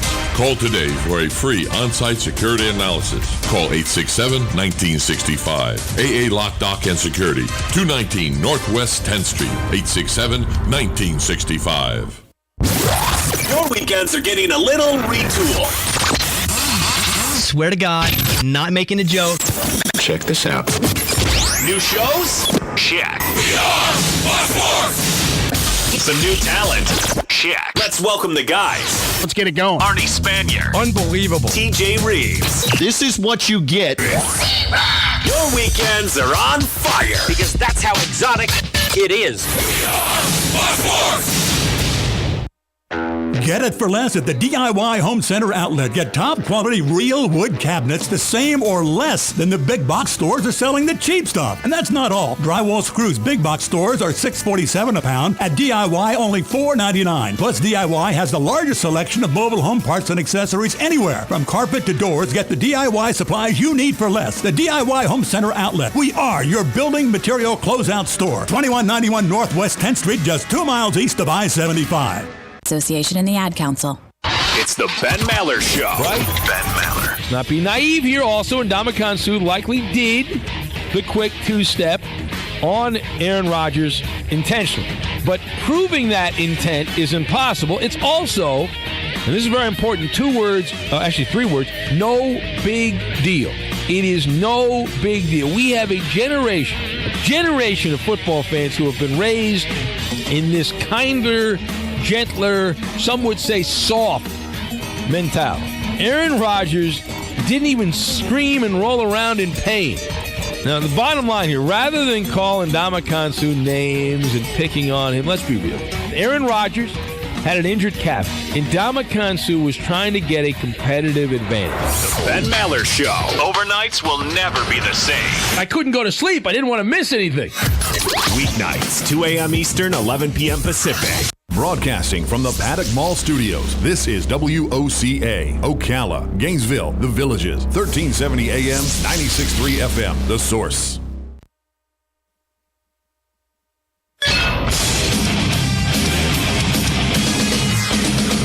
Fox Sports trending now. In the NFL playoffs, the Baltimore Ravens had a halftime lead of 10-9 at Pittsburgh. Even though Baltimore only had the ball for about 9 minutes of the first 30, it's now 13-9 Ravens. Justin Tucker has just kicked a 45-yard field goal with about 10 minutes to go in the third.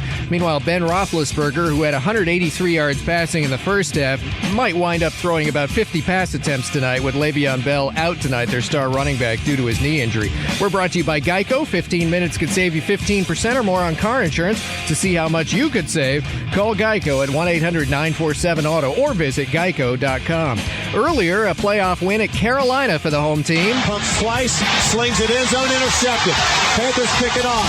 Boston just takes a knee at the 9-yard line. Did Lucic took that ball? Panthers Radio Network, WBT, 27-16, Carolina over Arizona. I'm Steve DeSager. Y'all ready for this? Sunday on Fox Sports 1. In-state rivals square off as Arizona State heads down the road to Tucson to take on Arizona. Y'all ready for this? Coverage begins at 7 p.m. Eastern on Fox Sports 1. Great to be with you. This is TJ Reeves. 877-99 on Fox. Get in here. TJ. Hello, Reeves. I embrace all sports and much more. That's why I love being in here. Live from the Geico Fox Sports Radio studios. Here he is, TJ Reeves. Dangerous, dangerous teams. Teams that have been counted out. Teams that aren't given a whole lot of chance to do something, and then they do. They are dangerous teams. Teams with a chip on their shoulder.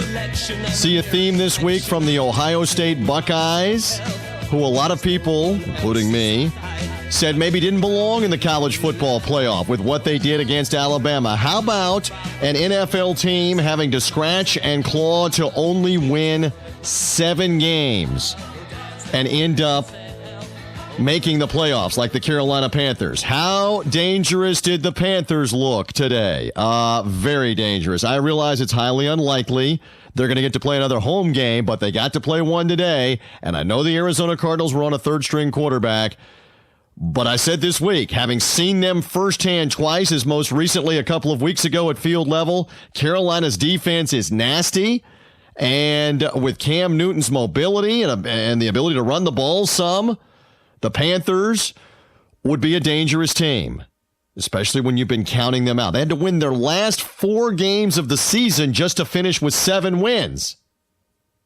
That's pretty remarkable that they were 3-8-1 and found a way to win their last 4, get in. That's all you want to do is get in.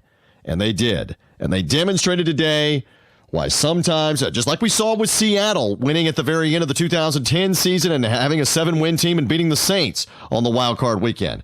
Dangerous teams are teams that have a chip on their shoulder, really nothing to lose and something to prove, and we saw it again today. Welcome in. It is another hour on Fox Sports Radio, wherever you're tuned in. Thanks for doing so.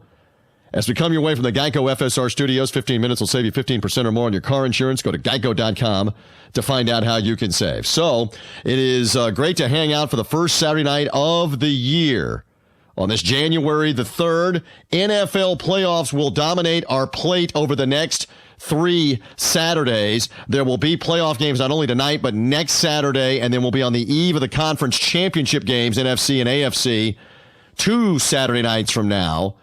And then the Super Bowl to be played 4 weeks from now in Glendale, Arizona. So we're interested to see how all of this unfolds. And we have a game in progress as we speak that we'll get to in a couple of moments involving the Baltimore Ravens and the Pittsburgh Steelers. I want to tell you that later on in the evening, we'll talk about that Dallas Cowboys game with the Detroit Lions. The boys back. A lot of people may not realize that Dallas hasn't even been in the playoffs the last 5 years. Playoffs? Playoffs? The Cowboys haven't been in the playoffs since 2009. Playoffs? That's right.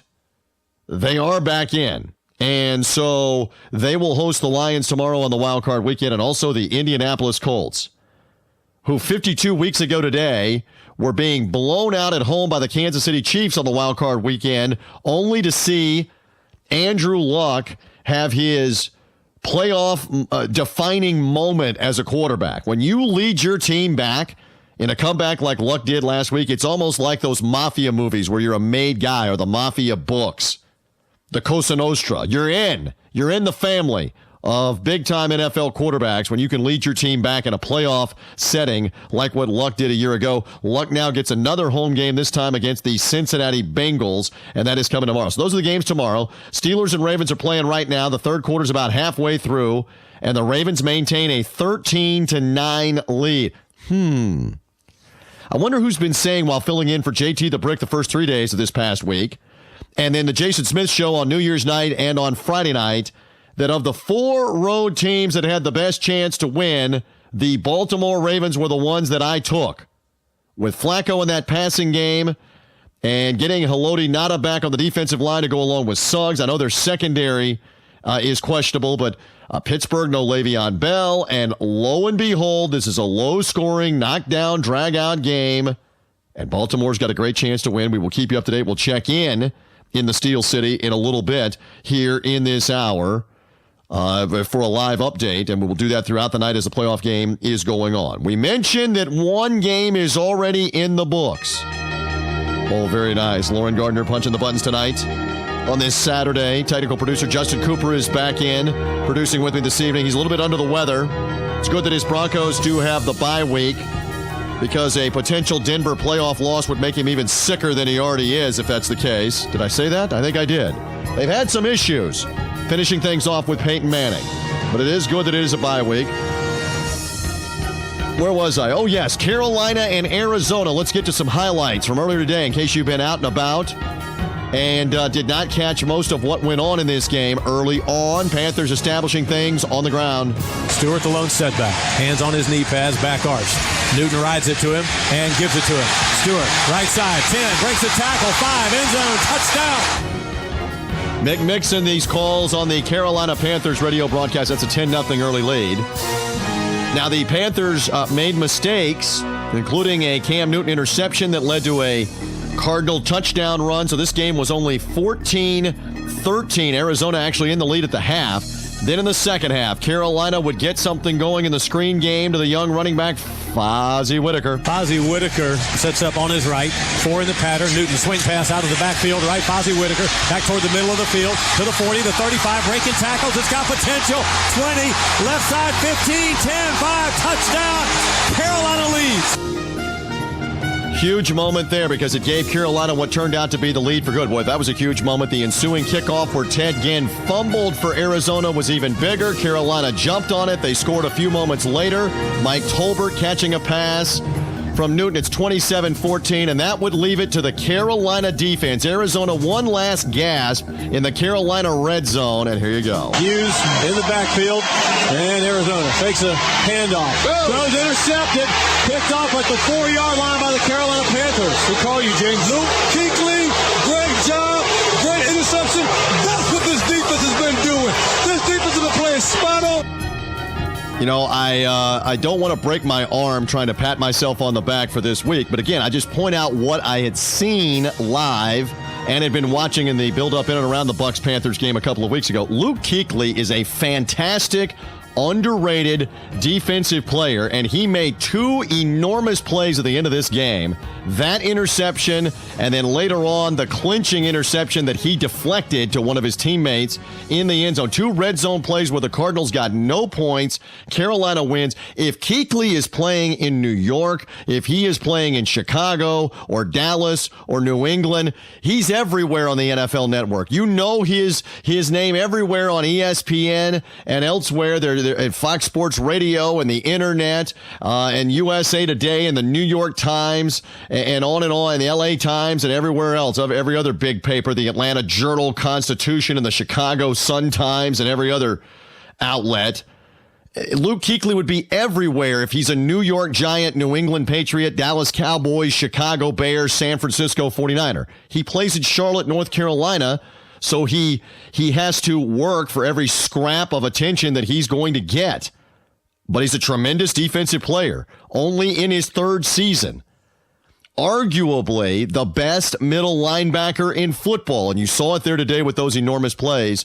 Big-time players make big-time plays in big-time games. It's a cliche that's been repeated over and over again in the last 15, 20 years of sports and pop culture of sports, and you saw it right there.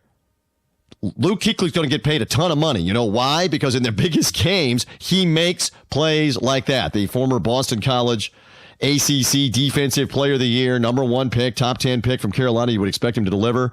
And boy, did he help them deliver today. And now Carolina awaits their fate to see who they're going to end up playing. Should Dallas win tomorrow, that's going to send the Carolina Panthers to Seattle. Should Detroit pull the upset, Carolina will play instead against the Green Bay Packers. So those are the two teams waiting, Seattle and Green Bay. I did hear this erroneously on ESPN earlier in the night. Carolina can still host a playoff game. Should the Lions win tomorrow, and should both Carolina and the Lions win next week, Carolina gets another home game in the NFC Championship game. And before you think that this is, in the words of Mike Tyson, ludicrous, it actually happened back in the 2009 playoffs that the 5th and the 6th seed both won both playoff games, and a 5th seed Arizona got to host the playoff game, the NFC Championship game. So it's not beyond the realm. Yes, it would be shocking if both, if the Detroit Lions hypothetically were to beat the Cowboys and then beat the Packers at Lambeau, and the Panthers were to win against the Seattle Seahawks in that shakedown. Or actually, no, I have it reversed. If the Lions were to beat the Cowboys and then the Lions were to go beat the Seahawks,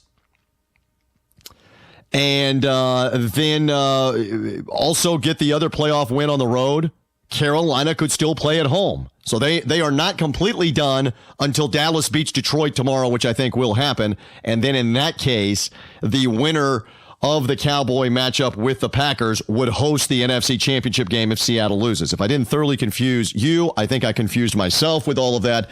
Never mind the fact that I'm trying to explain playoff scenarios on the fly. So, anyway, Carolina has won. That's playoff game number 1. Do we have touchdown in the Baltimore-Pittsburgh game? I believe we do. Joe Flacco avoiding the rush and finding receiver in the corner of the end zone. And the Baltimore Ravens, it's Torrey Smith who caught the touchdown for Baltimore. Baltimore Ravens continue to put it on the Pittsburgh Steelers. They're an extra point away from being up by 11 late in the fourth quarter. They're showing Flacco on the sideline, and he is smiling about that for a scenario? We'll check in Pittsburgh and find out more about that touchdown drive. We will talk some, too, as this evening goes on, not only about the playoffs, but the coaching openings, including the San Francisco 49er opening. We'll talk about that later on in the hour. What's going on with the 49ers? Harbaugh abandoned them back a week ago. What are they going to do? Jets still looking, Bears still looking, and more. We'll talk about it. 877-99 on Fox. A big NFL Saturday night. That and much more continuing next. Hey, let's lock in. From the wild card. He's going. To the Super Bowl. Super Bowl. Football. When it comes to that NFL playoff coverage. What's the best game in football? Baby, you know we've got it. Right here on Fox Sports Radio. Times are different than they were when Geico started saving people money over 75 years ago. Everybody takes photos of their food nowadays. You can bet none of us kids would snap pictures of Mom's tuna casserole surprise. To this day, we don't know what the surprise was, nor do we want to. We didn't always have tasty food, but we always had great car insurance with Geico. Geico, saving people money on car insurance for over 75 years. No way. Hey, I'm Eric from Sam Adams, here to get craft beer drinkers' reaction as they secretly taste Sam Adams Boston Lager. It's got a good body. It's got a great taste. It's very smooth. I like that. Think you've had this beer before? No. This is Sam Adams Boston Lager. Sam Adams! I was going to say Sam Adams. That's easy to drink. It's tasty. It's a very flavorful, drinkable beer. Smooth, but it does have flavor. I love a Boston Lager. What this test did is it put Sam Adams back on the map for me. Boston Beer Company, Boston, Mass. Save responsibly. Did you know by age 50, half of all men have an enlarged prostate? This means more urges to urinate, longer bathroom trips, waking at night to urinate, or issues with intimacy. If this sounds familiar, call us now, because we're shipping free bottles of Super Beta Prostate to listeners of this station. Super Beta Prostate is a non-prescription formula guaranteed to reduce the symptoms of your enlarged prostate. It's yours free. Pay only shipping and handling. Call 1-800-215-9362. In clinical trials, the ingredient in Super Beta Prostate was shown to reduce urges to urinate, improve bladder emptying, reduce waking at night to urinate, and improve quality of life. This Super Beta Prostate free offer is for listeners of this station, but it won't last. Don't wait. Call 1-800-215-9362. That's 1-800-215-9362. Call 1-800-215-9362.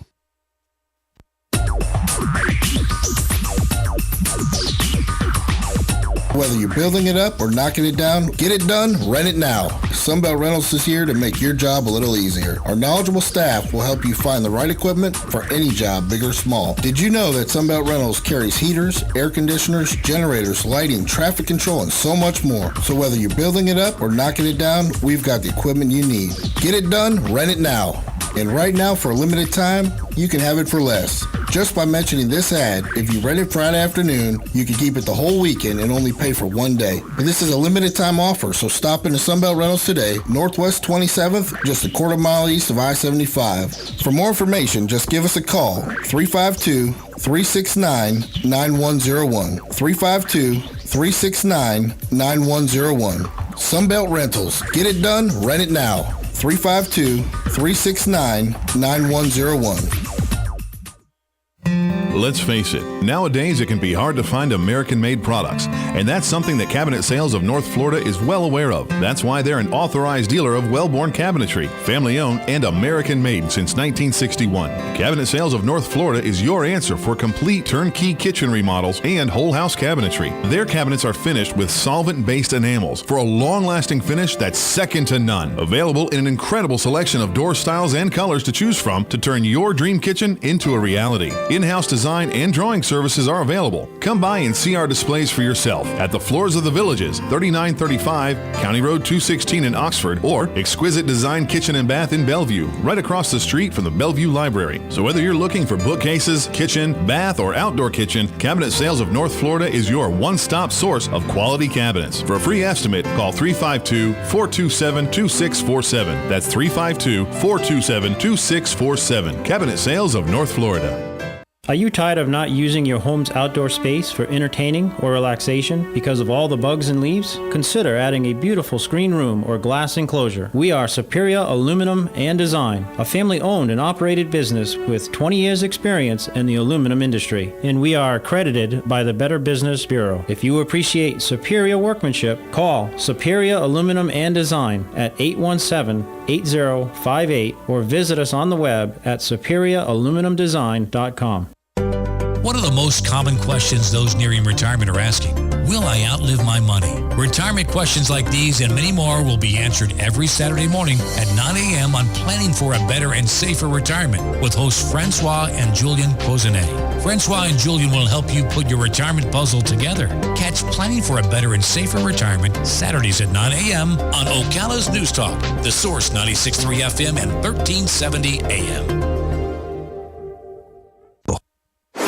And now, from the NFL playoffs. He's going! The college bowl games. They have signaled touchdown! The NBA. Three ball on the way, got it! The MLB wheeling and dealing. Two big trades in Major League Baseball today. To the stories you're talking about in the new year, we've got them covered. It's just mind-boggling. This is your place. Bring it on home. Who are we? Better get your minds right. We are Fox Sports. This is The One is on. Fox Sports 1. I know you want me, you know I want you. America's new sports network. Go to foxsports1.com to find the channel number for Fox Sports 1 in your area. Flacco takes the snap. Steelers rush three. Flacco hit. Still standing. Now he runs to his left. Throws to the end zone. Caught. Touchdown. Torrey Smith. What a play by Joe Flacco. The most recent score for the Ravens as we come back in on Fox Sports Radio. TJ Reeves with you this Saturday night. Happy New Year. As we come your way in the midst of the wild card weekend in the playoffs. Let's check in the Steel City with, we heard how the touchdown was scored, what led up to that touchdown drive, and what the latest is because the Steelers have the ball back. George Savarese is watching this AFC wildcard game for us tonight on Fox Sports Radio. Hello, George. Guys, right now, 1:38 to go third quarter, and it looks like it's starting to become desperation time for the Steelers. They trail 20-9. The Ravens in the third quarter able to kick a field goal, 45-yarder from Justin Tucker. And then, as you heard just moments ago, Joe Flacco finding Torrey Smith in the end zone, 11-yard touchdown pass. Flacco scrambled, avoided a sack, and then found Smith in the corner of the end zone. That play was set up by a Flacco 40-yard pass to Steve Smith. That got it down to inside the 30 for the Ravens, and then their offense took charge. And Joe Flacco, who is not spectacular but is very solid and tough to sack, finding Torrey Smith after scrambling around, finding Smith in the end zone, giving them the 20-9 lead. The Steelers have the ball right now at midfield, about the 45-yard line. They are trying to put a touchdown back on the board to get back into this game. Again, inside of 1 minute now, it's the Steelers trailing the Ravens 20-9 here at Heinz Field. Hey, George, one other thing while you were talking there, the Steelers had 4th and inches at their own right around 40-yard line, 42-yard line, and Mike Tomlin elected to go for it late third quarter. They did get it. How much does that surprise you? I know they're down 11, but if they give the ball away there, they're almost giving away 3 more points. Yeah, I think right now they're looking at a situation where Baltimore's offense has had a lot of momentum. The Steelers have not been very effective stopping the Baltimore offensive attack, and they need to basically put a drive together of their own. This is not a situation where they've got a whole lot of time and a whole lot of room to operate, and so they've decided to go for it. I can't fault Tomlin for the call. I think it was a smart move, and they need points at this point very badly, at least a field goal to stay in this game. All right, and that is the situation right now. They got the first down. George, thank you. Good stuff. He'll be back with us as this game progresses a little bit later on in the hour. I like gutsy calls. I'm all for guys who take risks. A lot of times I shake my head watching games and watching things in sports and football and in basketball and baseball when guys don't take risks and don't take chances. But when it's 4th and inches and you still have the whole fourth quarter to go and you're at your own 42-yard line, and your points are at a premium, and you're on the verge of maybe handing the Ravens an easy field goal if they stop you. I mean, Roethlisberger tried a quarterback sneak and went nowhere on the previous play. You don't make that Wow. So Tomlin going to that risk with a minute left in the third quarter, and it worked out. Ravens just got a big sack to end the third quarter. The Steelers are going to be facing 3rd and long as the fourth quarter begins. And again, Baltimore, there's something to be said for having to battle on against a division rival in a playoff game. The Steelers have never lost a playoff game to a division rival. 9 for their previous 9. But right now, they go to the fourth quarter trailing by 11. So we'll keep you up to date on what happens there. 877-99 on Fox. You can tweet me at Buck Sideline Guy, B-U-C, Buck Sideline Guy. Several of you are tweeting me about Carolina being in the Panthers, Carolina being in the playoffs, in the first place, that the Panthers should not be in. Kids, the NFL has had this system in place for 50 years about winning your division to get in, and they went to 6 divisions, or actually 8 divisions, from 6 divisions, 8 divisions back in 2002, and said division winners get in on the basis of whatever your record is, winning the division. Carolina should not apologize for how they got in. I mean, there have been years when teams have won their division, and yes, they've got a 9th win or a 10th win, but they've lost their last 2 or 3 games and backed in and still won the division on a tiebreaker or whatever.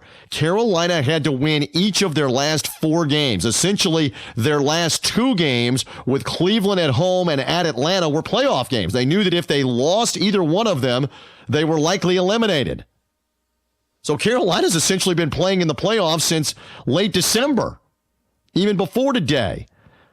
But, I've got a guy named Lane under the name K. Welch who says, hey, they prove that they belong in the postseason by beating a 4th-string quarterback. Look, they lined up against who the Cardinals had available. Yeah, the Cardinals won a bunch of games with Carson Palmer, and he got hurt. And they won a couple of games with Drew Stanton, and he got hurt. But Cam Newton was hurt a couple of weeks ago, and Carolina found a way to win that game with Derek Anderson against my Buccaneers. And Carolina found a way to win in Atlanta on the last regular season day to win their division, and they won a playoff game today. Deserving. Let's see. Architect 79 tweets me and says they made the dance, they dominated, enough said on that. Range tweets me and says it is a shame that they qualified for the playoffs, meaning Carolina. No, it's not a shame that they qualified. It's the system. The system exists. I mean, in the old days of the NFL with the 3 divisions, they would have 3 winners and they would have a wild card team that would make it. And that wild card team would then play the least of the division winners. And sometimes that wild card team would get in on a tiebreaker and maybe be 8-8. But there was only one team in that scenario that didn't win a division. But some years, even with the 3 division winners, there was an 8-8 team that would get in. They expanded it in 2002 with 32 teams and to have the 4 divisions in each conference. And as I mentioned, Seattle did this in 2010. I mean, the NBA takes teams with losing records into their playoffs. Major League Baseball takes teams with borderline 500 records for the wild card to go into their playoffs that have won the World Series before. The National Hockey League takes teams with losing records because they have so many seeds in the playoffs, just like the NBA, that get an opportunity to win. And we've seen times where teams with losing records, remember the Denver Nuggets? Remember that year that Seattle won, it was in the 90s. Seattle won 60 games in the regular season. Denver Nuggets, Dikembe Mutombo on that Nuggets team. Who else was on that Nuggets team? I'm trying to recall off the top of my head. They had a losing record, and they beat Seattle. They beat them in a best-of-5, 5-game season that year. So teams with losing records, I remember one year in the National Hockey League, there was an 8th seed with a losing record that knocked off the defending Stanley Cup champion Detroit Red Wings. If the rules in the system say that you only have to do X to get in and you get in, that's all you want to do. You just want to be in the tournament. Carolina did what they had to do to get in the tournament. Meantime, as I look up at this Steelers game, they've had to punt even after they got the first down. And the Ravens now have the ball leading 20-9, looking to go to work here on that Steeler defense in this fourth quarter. Joe Flacco again throwing the touchdown pass to up the lead to 11 points. And this is, if Baltimore puts any kind of lengthy scoring drive together here, it is big trouble. Remember when Pittsburgh played Baltimore back a few weeks ago, Roethlisberger threw 6 touchdowns in the game at Heinz Field. One of back-to-back games where he threw 6 touchdowns. So different story for that Raven defense tonight. And Steve Smith catches a long pass, about a 15, 20-yard gain. They get another first down. This is looking like trouble in the Steel City right now for Pittsburgh. All right, 877-99 on Fox. We'll keep an eye on that game. What about all these vacancies in the NFL? No one has taken the dive into the deep end of the pool to go hire their head coach after Black Monday in the NFL. And I want to talk a little bit about the San Francisco 49ers when we get back here, because it seems as though they have talked to just about everybody besides Santa Claus and the Avon lady for the job. If you hear the list of guys, the names like Rex Ryan, apparently they've whispered the way of Mike Shanahan the elder, Kyle Shanahan the son, who's now the offensive coordinator in Cleveland, Josh McDaniels, the Patriots offensive coordinator. Are the 49ers eventually going to get to George Seifert again? Whatever happened to George Seifert? Remember, he won 2 Super Bowls, and then he kind of dropped off the face of the earth after nosediving as the Carolina, speaking of the Panthers, as the Carolina head coach. Did they get around to George Seifert in San Francisco? Are they going to talk to everybody else? Let's find out as we go along here what the 49ers might be thinking. The Jets, by the way, did talk to Doug Marrone today, the guy who cashed in on a $4 million clause in his contract to leave the Buffalo Bills. Cha-ching. Jets looking for a coach. Bears, the Bills now, the Falcons, the Raiders, and the 49ers. I'm intrigued. San Francisco's got a lot of talent on that roster, and Harbaugh upped and left, and they didn't mind. Who are they going to hire? We'll try to get to the bottom of it and find out about it next. First, though, let's check out all that is going on, not only with the playoffs, but everything else that's been happening, and find out about everything that's trending. It's a lead for Baltimore at Pittsburgh in the NFL playoffs of 20-9 early in the fourth quarter. Joe Flacco about 200 yards passing and 1 touchdown. Steve Smith so far for the Ravens, 5 catches, 101 yards. It was a 10-9 halftime lead. Le'Veon Bell out for the Steelers tonight due to his knee injury. Carolina beat Arizona 27-16. The Cardinals had just 78 yards of offense, a playoff record low. Ryan Lindley threw 2 interceptions in the fourth quarter. College football, Florida intercepted a pass of East Carolina's in the end zone with just over a minute left to win the Birmingham Bowl. Gators 28-20 the final. Florida quarterback Jeff Driscoll was granted his release. He can now transfer. In college basketball, number 3 Virginia in double overtime won at Miami. 6th-ranked Villanova lost in overtime at Seton Hall. And 9th-ranked Iowa State has lost to South Carolina in Brooklyn 64-60. Notre Dame in double overtime beat Georgia Tech. I'm Steve DeSager.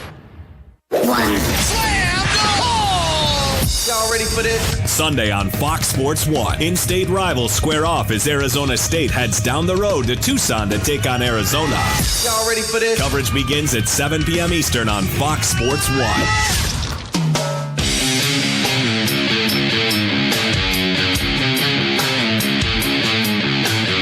We do continue on. It is Fox Sports Radio. Your humble host, TJ Reeves, with you.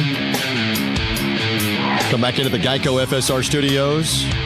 15 minutes. We'll save you 15% or more on your car insurance. 1-800-947-AUTO. Go to geico.com and take the free rate quote survey to find out how you can save. Sometimes little things add up to big things.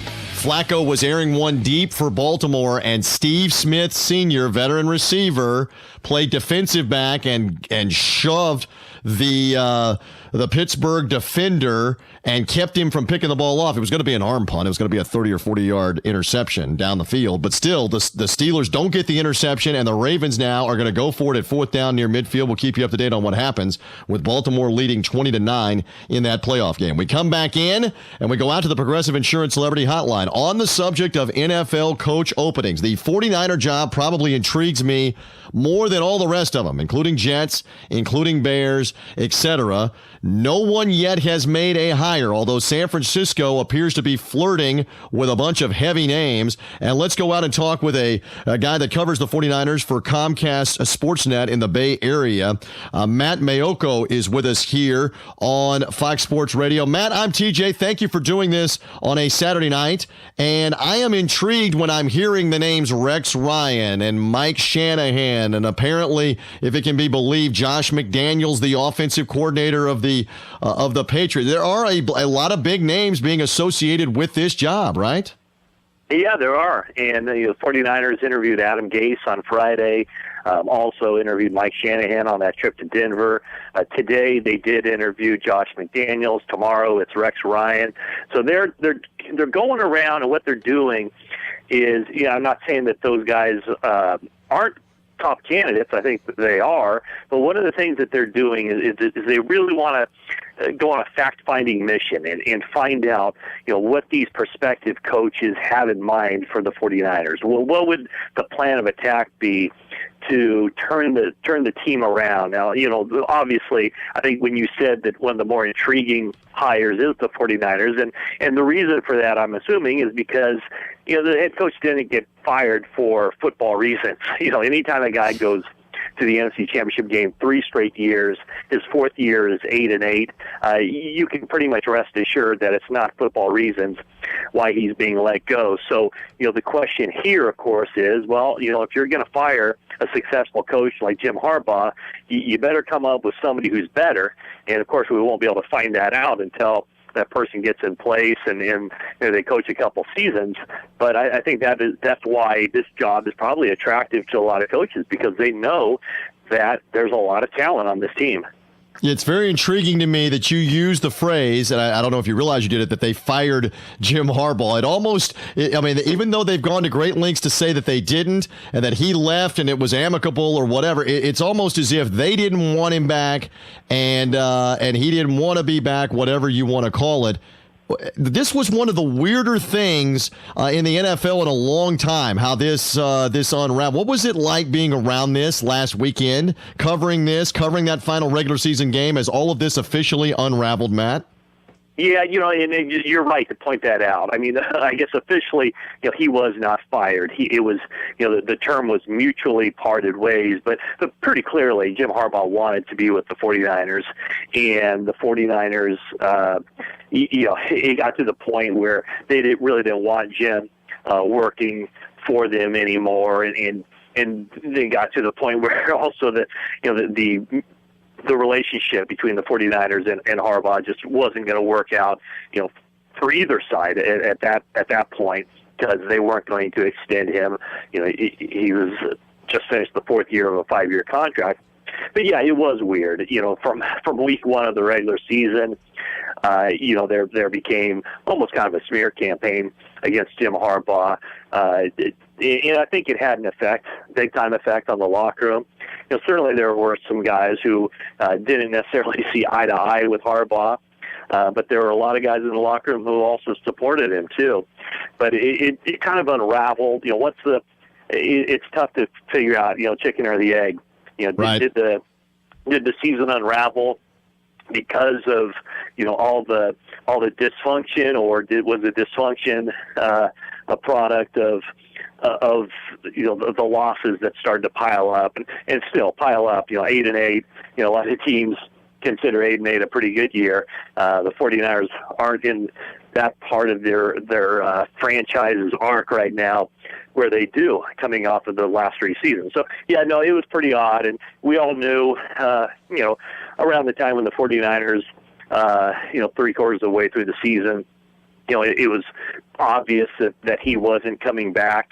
I know a lot of fans here, disputed it anytime I wrote about that they all thought that he was coming back. But, the fact of the matter is, on the inside, nobody expected him back. And thing that happened. It was kind of painless. They ripped the Band-Aid as soon as the season was over. They announced that they'd be going in different directions. As soon as the season was over, it was like as soon as they shook hands at midfield, they put that press release out the other night as the game absolutely. As the game was ending. That had been decided, obviously, long before that, and Jim Harbaugh had already accepted the Michigan job at that point. That happened the previous day.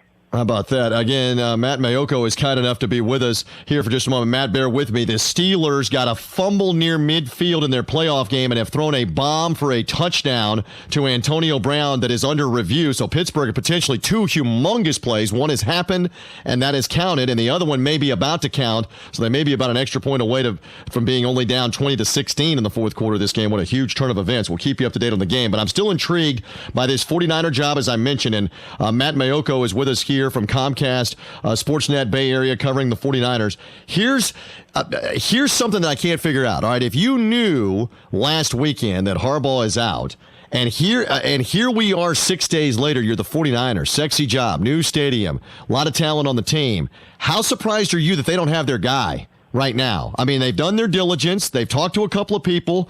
They satisfied the Rooney Rule, which they have to do with talking with a minority candidate. How surprised are you that they're still sifting through candidates is my question. Well, they haven't. They haven't satisfied the Rooney Rule yet. I know that they put in a request to talk to Todd Bowles and Terrell Austin, defensive coordinator from the Cardinals with Bowles, and Austin with the Lions. And so they aren't able to speak to those two gentlemen until next week. So, maybe they already do have their candidate. Maybe they do. Maybe they're here's what I thought. I think that they feel pretty good about the two in-house candidates, Jim Tomsula and Vic Fangio, both on the defensive side of the ball. But then they owe it to themselves to go out and gather some ideas. And also, if one of these other candidates, blows their socks off, then they can say, "Wow, we haven't even made a coaching hire, and we've already upgraded over what we thought we had." So I think that that's what you're looking at. I do expect it to move relatively quickly. I mean, it would surprise me if the 49ers have a head coach by the end of next week. So I think that you're right, though. They've known for quite some time they'd be looking for a head coach. So they've definitely done all of the homework and all the advanced work, the advanced scouting, if you will, to get to this point, to be ready to jump in there and get the guy that they want. Hey, I got to go in about 30 seconds. Is it going to be a sexy name like Rex Ryan or Mike Shanahan, or is it going to be a coordinator? If you had to bet, which one are you betting? Right now, I don't think it's going to be the sexy name. I think it's going to be a name that's probably underwhelming to a lot of 49er fans. But they've even said, they're not going about this to get the sexy name. They're not going out there to make the splash. They're going out there to get who they believe is the best hire for this organization right now. Well, let's see how long it takes them to do just that. And Matt Mayoko will be on the scene. Check him out with Comcast Net in Bay Area, Comcast Sportsnet Bay Area, online and on the tube out there. Listen, if he follows the 49ers, he's on that beat. Good luck with the coaching beat and the interviews and the process. And we appreciate the time and the update tonight to see what the 49ers are going to do. Thank you, Matt. All right. Thank you, TJ. Matt joining us on the Progressive Insurance Celebrity Hotline. All right, update in the Steelers game. They called Antonio Brown down at the half-yard line. The Steelers then on the first down play got a penalty. Now they have scored a touchdown again. It looked like a touchdown the first time with Roethlisberger throwing into the end zone. And they're able to get the touchdown. This one may be reviewed as well as to whether or not he hung on to it down on the ground. But Pittsburgh looks like they're in the end zone and apparently going to go for two. So we'll keep you up to date on the Steelers getting right back in the game. Huge fumble by Justin Forsett near midfield has turned the momentum in this fourth quarter as Pittsburgh gets the touchdown. They're not going to review the play. And I can't do play-by-play here, but I'll keep it right here for just a second because they are going to go for two, trying to make this a 3-point game down 20-15. And Roethlisberger's throw is intercepted in the end zone on the 2-point play. So it remains a 5-point game. Pittsburgh will need at least another touchdown with 11 minutes to go, depending on what else Baltimore does, as they maintain a 5-point lead. We will continue. We'll take your calls. What about the 49ers? It amazes me that they have not made a hire going into this weekend when they knew last weekend Harbaugh was not going to be their coach. It's just interesting. It's almost like a cat and mouse game on who goes first between Jets and Falcons and Bears and 49ers, and then do the other dominoes fall very quickly. We'll continue to talk about that, monitor the playoff game with the Steelers and the Ravens, talk about the Panthers, who did deserve to be in the playoffs. They won their division, and they won their playoff game today. More on all of it next. It's time to throw away that calendar. Goodbye. Because Father Time marches on. This is JT the Brick. Mike North. Andy Furman. This is Jay Moore. Hi, it's Looney. Happy New Year. We here at Fox Sports Radio wish you Happy New Year. Fox Sports Radio. Happy New Year! Shave Secret, for the best shave ever. Shave Secret is a blend of natural oils that takes the place of all soaps, creams, and gels for men and women. Shave Secret helps prevent nicks, cuts, shave bumps, ingrown hairs, rashes, and more. Shave Secret is compact and great for travel. Ladies, Shave Secret is wonderful for shaving your legs, underarms, and bikini lines. Guys, got a bald head? Shave it. Buy Shave Secret today at Walmart Supercenters and online at shavesecret.com. Shave Secret, the best shave ever. I'm a mid-century architectural wonder, a house made entirely of glass. So you can imagine my fright when giant pieces of hail started falling from the sky. Did I mention I'm made entirely of glass? Everyone was running here, running there, trying to get out of the house, but what am I to do? I am the house. Your house can't protect itself. That's why the Geico Insurance Agency helps make it easy to switch and save on homeowners insurance. You could save even more when you combine your homeowners with an existing auto insurance policy. Call Geico, go to geico.com, or visit your local office.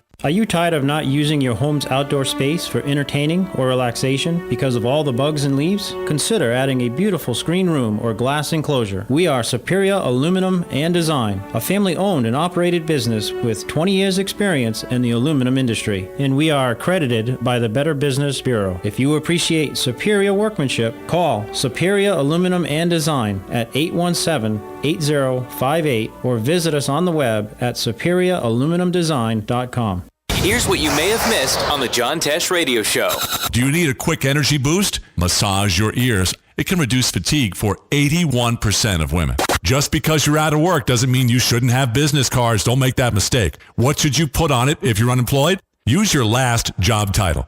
As smart as they are, lefties are more likely to have minor accidents since things like knives, tools, and machines are typically designed for righties.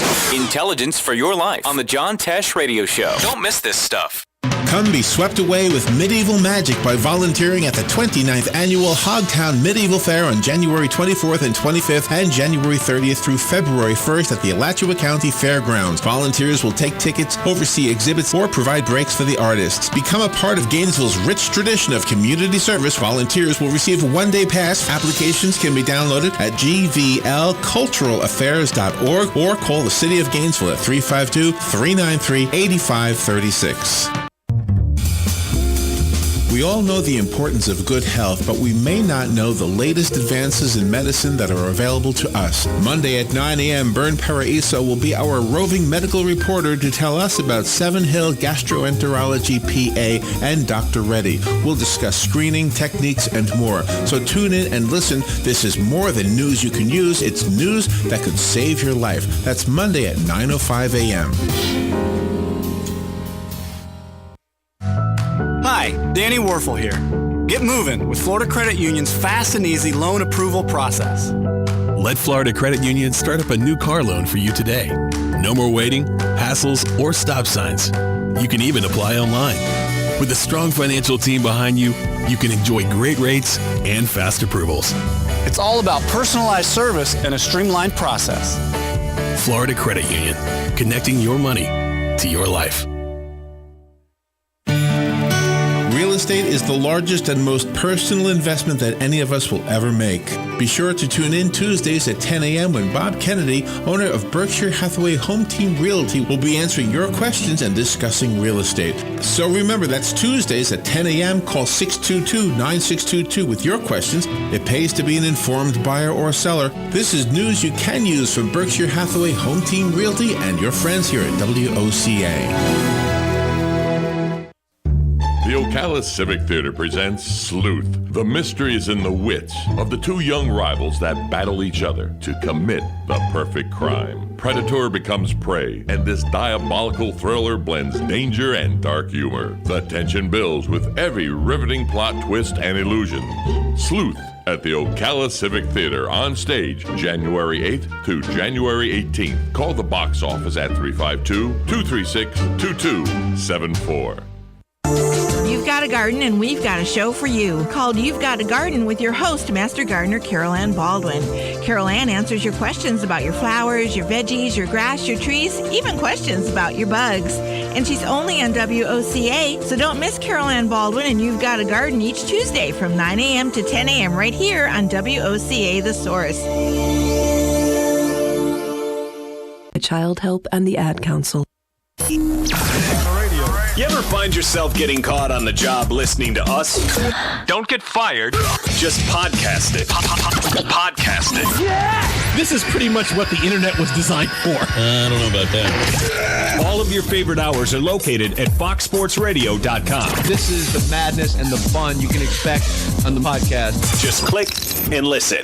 And you can take us everywhere without getting caught. We are This is The One is on. Fox Sports 1. I know you want me, you know I want you. America's new sports network. Go to foxsports1.com to find the channel number for Fox Sports 1 in your area.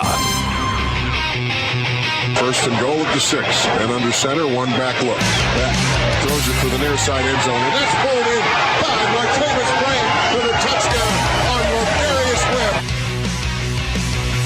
Call on the Steelers radio broadcast from Bill Hillgrove. Yeah, it looked like they had a long touchdown to Antonio Bryant. They called him down at the 1. They then got a penalty, and then that touchdown to Martavis Bryant brought them within 5. They did not get the 2-point conversion. They went for 2. They did not get it. And we have all kinds of excitement going on right now at Heinz Field. Why don't we check in with George Savarese, who is watching this AFC wildcard game between Pittsburgh and Baltimore for us on Fox Sports Radio. George, what's the latest? TJ, 8:52 to go, fourth quarter, and the Ravens are going to try a 52-yard field goal that would give them a 23-15 lead. We'll let you know if it's good. It is.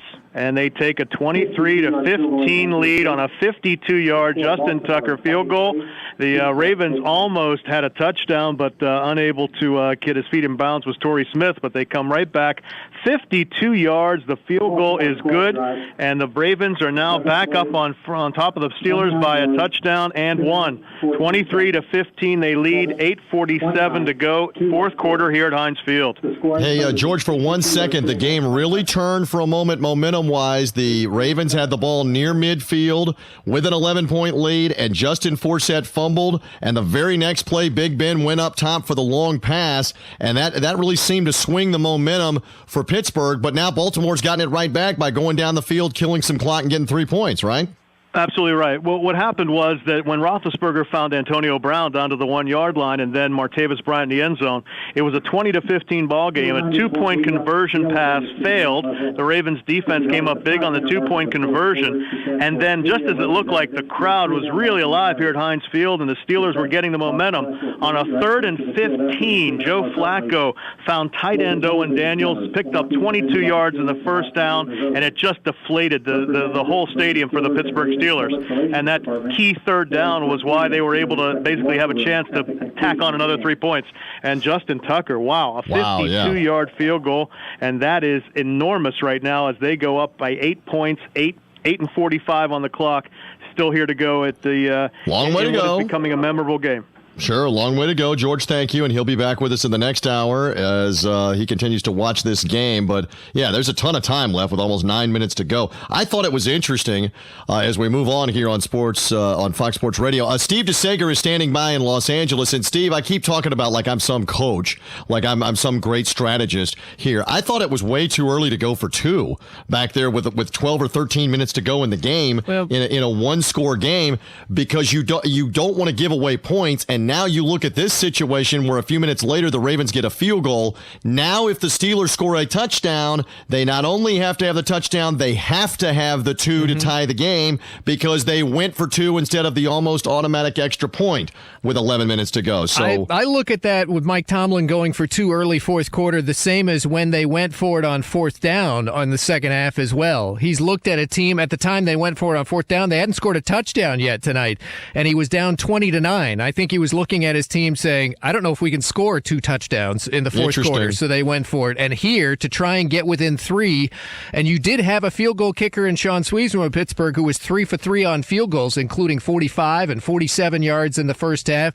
Well, I'm glad you mentioned the Baltimore kicker. He has so impressed me from the moment he came into the league 3 years ago, hitting from 45 and 52 in the second half. So it is an 8-point advantage. You were mentioning the playoff possibilities for next weekend, the divisional playoffs. Right. It's very easy to remember for all of us that Baltimore was the last team in. They're a 6th seed. They're not going to host anything.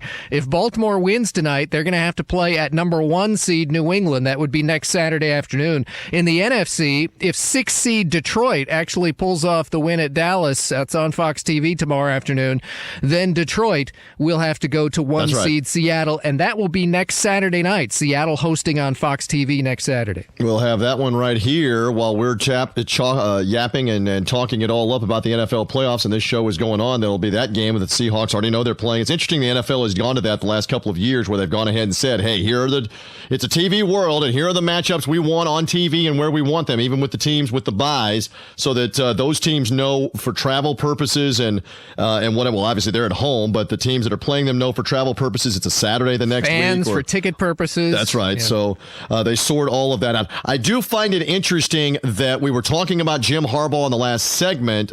Steve, you know where he is tonight. He's on the sideline in Pittsburgh on the Baltimore sideline at with John his Harbaugh's brother. game. Yeah. I mean, this is 6 days after he was coaching the 49ers. He is standing down on the Ravens sideline now as the new Michigan coach. And did you hear, I've read a couple of accounts, he showed up apparently in a Michigan Adidas windbreaker and was informed, and I can testify to this, Steve, with the logo police, no, correct. Not on the sideline. You have to wear Nike. They got him a Nike pullover or windbreaker. It is similar to the NCAA during the basketball tournament in March. If you and I have experienced this at the NCAA tournament, you cannot bring in a soda can that has the logo of someone that's not an NCAA sponsor. Right. You are forced to take an NCAA cup. That's right. You can't bring any logo to anything. You have to put it in an NCAA cup, no matter if it's water. They don't want you in the background with some soda can on the table behind the coach's bench. It's ridiculous. Or in the case of some of the older sports writers, a flask, whatever they might put in that NCAA cup. And in the NFL, what you bring up right now on the sidelines, there have been fines for the wrong logo appearing on a team's sideline. Reebok, Adidas, whatever. And so Harbaugh was walking around with an Adidas Michigan jacket, and the end result is they put him a new one. Steve, thanks. The Ravens have gotten a big interception, it looks like, from Terrell Suggs. They're in great shape. We'll continue to talk about their possible upset in the next hour. Hello, gorgeous. Hi, this is Becky at Hello Gorgeous Salon. We are located in the heart of downtown Ocala, right next to the historic Marion Theater. I'd like to invite you to stop by and see our new boutique area and meet our staff of professional stylists. Here at Hello Gorgeous, we are ready to update your look with the latest trends. It's the perfect time to brighten up your look, so make your appointment now for those highlights and Brazilian blowout. But don't stop there. We are a full-service salon offering manicures, pedicures, and facials also. So if you've been searching for a salon to call your own, come and see us at Hello Gorgeous Salon. We are located at 48 South Magnolia Avenue in downtown Ocala, right next to the Marion Theater. So call today and set up your appointment at Hello Gorgeous Salon at 351-5358. That's 351-5358. And don't forget, we also do men and children's cuts too. 351-5358. Hello, gorgeous.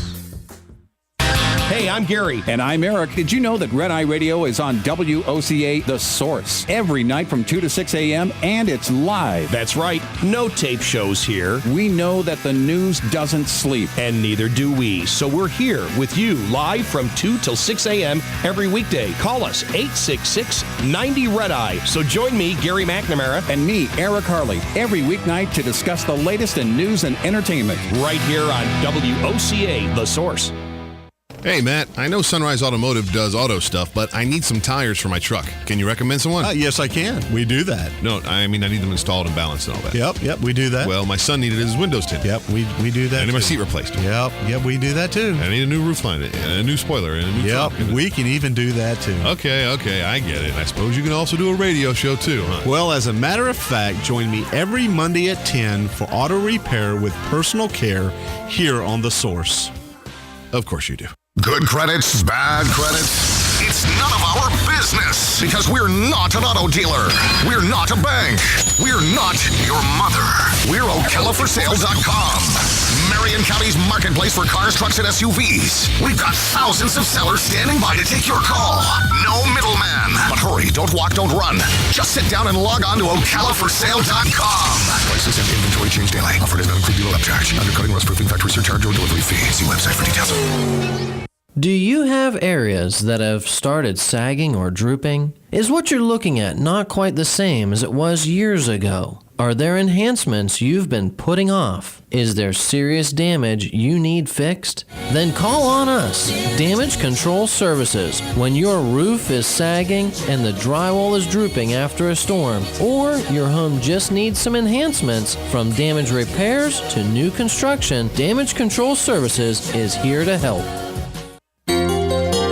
Hi, I'm Leah Caruso with Strive Rehabilitation, inviting you to join me Thursday at 11 a.m. for Health Matters. Ocala Health and Strive have teamed up to bring you the latest information on good health services available to you right here at home. This vital information will help you make informed decisions about your health. So don't forget to join me here at 11 a.m. Thursday. It's news you can use from Ocala Health, Strive, and your friends here at WOCA.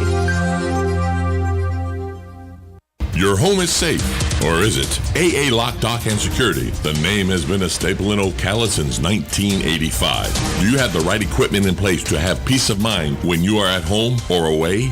AA Lock, Dock, and Security has the right people to install and monitor your home or business. Call today for a free on-site security analysis. Call 867-1965. AA Lock, Dock, and Security, 219 Northwest 10th Street, 867-1965. Message from the American Heart Association and the Ad Council. It's the Ben Maller Show. Right? Ben Maller. Let's not be naive here also, and Ndamukong Suh likely did the quick two-step on Aaron Rodgers intentionally.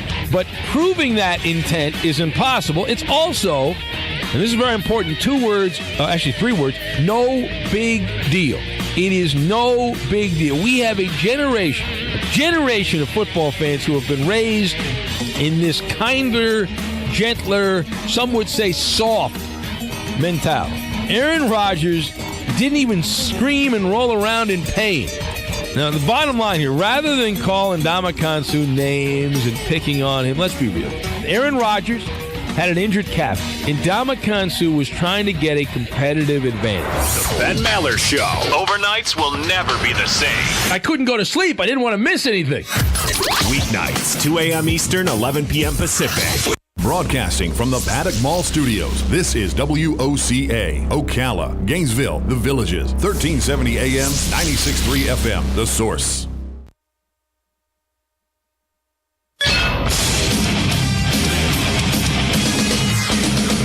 Fox Sports trending now. The Steelers' season might be ending tonight. Baltimore now ahead 30-15 at Pittsburgh with under 8 minutes to go in the fourth quarter. If the score holds, Baltimore will be facing top seed New England next Saturday afternoon in the divisional playoffs. The latest score came after an interception by Terrell Suggs where he kept the ball alive between his knees. One play later, Joe Flacco threw his second touchdown pass of the night. We're brought to you by TrueCar.com, which is changing car buying forever. TrueCar.com users get negotiation-free guaranteed savings and enjoy a hassle-free buying experience. Save time, save money, and never overpay. Visit TrueCar.com today. Earlier, Carolina whipped Arizona 27 27-16. Carolina a month ago had a record of 3-8-1. They've now won 5 in a row. In the NBA, Memphis is trailing 90-62 at Denver with 8 minutes left. I'm Steve DeSager. We are Fox Sports 1. Slam dunk! Y'all ready for this? Sunday on Fox Sports 1. In-state rivals square off as Arizona State heads down the road to Tucson to take on Arizona. Y'all ready for this? Coverage begins at 7 p.m. Eastern on Fox Sports 1. Great to be with you. This is TJ Reeves. 877-99 on Fox. Get in here. TJ. Hello. Reeves. I embrace all sports and much more. That's why I love being in here. Live from the Geico Fox Sports Radio studios. Here he is, TJ Reeves. Well, I tried this week to put it out there that I thought the Ravens could beat and would beat the Pittsburgh Steelers as the only road team. They had the best chance and would get it done. This just into the newsroom. Baltimore up big, fourth quarter. Pittsburgh in big trouble. The last time Big Ben played the Ravens, he threw 6 touchdowns on them at Heinz Field. Well, he might have to throw 6 tonight in the final 8 minutes to win this game.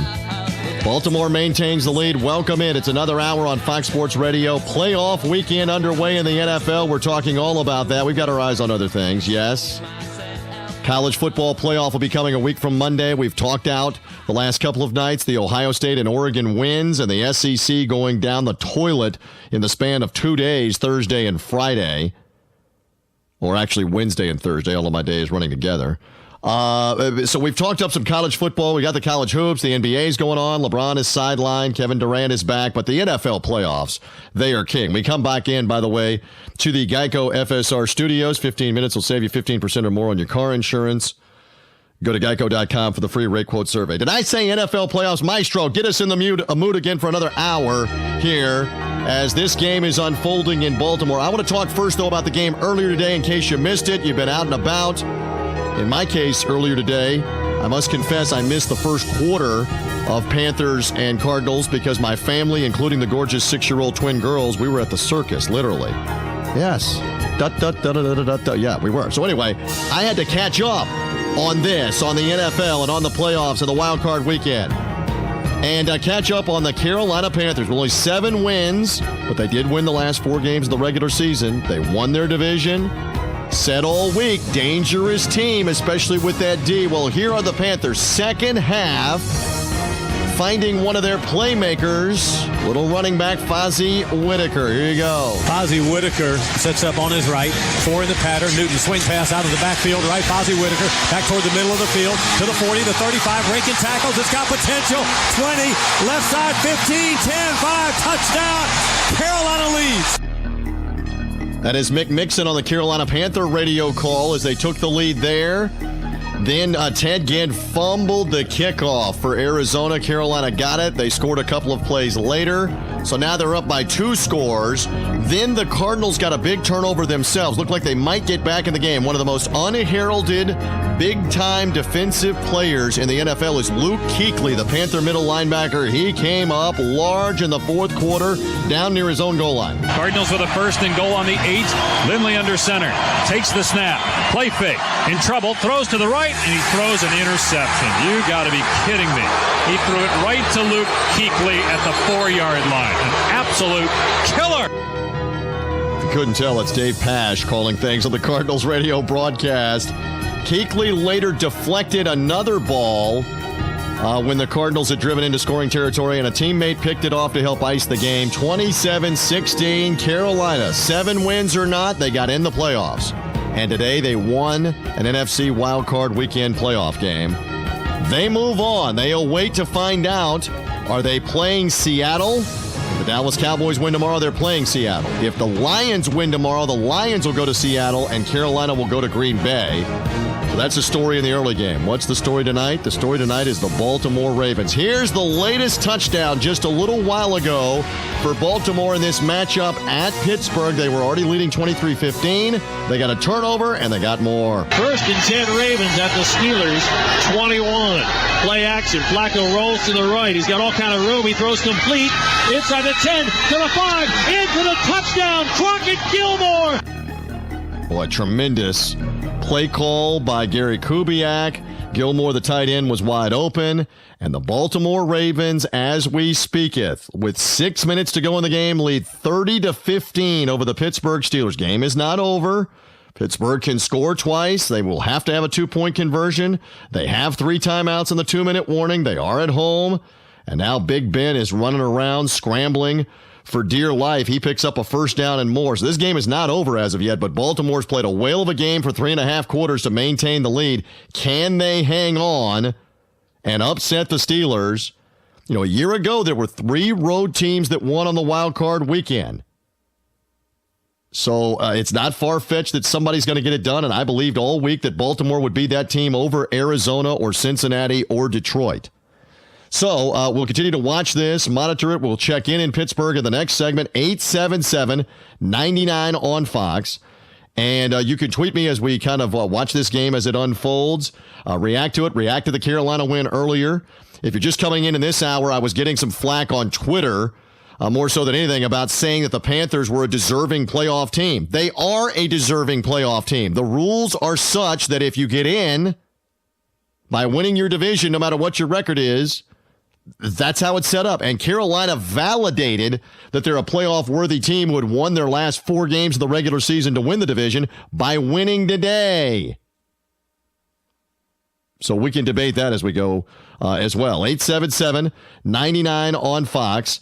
And you can tweet me at Buck Sideline Guy, B-U-C, Buck Sideline Guy, for the comments here on Twitter tonight. Pittsburgh thought they had another touchdown, but it's going to be called back because of a hold. Roethlisberger had found Dre Archer with a touchdown pass, but holding on the Steelers. So the touchdown comes back. There's under 5 minutes to go. Pittsburgh, again, still has all of their timeouts and a 2-minute warning. If they can score fairly quickly here, they still have hope. They're down by 15, but right now my Ravens prediction is looking good. 877-99 on Fox. And again, you can tweet me at Buck Sideline Guy. Some of you are also sounding off here about this Steeler comeback, that the Steelers are going to be able to make the comeback. Big Ben just got sandwiched and sacked. It's now going to be 3rd down and a cab ride here for Pittsburgh. And Roethlisberger is slow getting up, by the way. He's one of the biggest, toughest quarterbacks in the NFL, but Roethlisberger is not getting up at the moment after the sack by the Ravens with about 4 minutes to play. They're going to a replay on the NBC TV coverage, and Roethlisberger was laying on the ground before the replay as he got sandwiched by 2 different Raven defenders. So Big Ben gets hit hard. It's going to be 3rd down and about 20-plus yards. Pittsburgh desperately needing 2 touchdowns to try to win this game. And we'll see if Baltimore can finish off the upset. They have helped Roethlisberger up, and Pittsburgh, I believe, has gone ahead and taken a timeout. And the significance of that is that Roethlisberger does not have to come out of the game if they take the timeout. If they come onto the field to tend to you, you have to come out of the game for a play.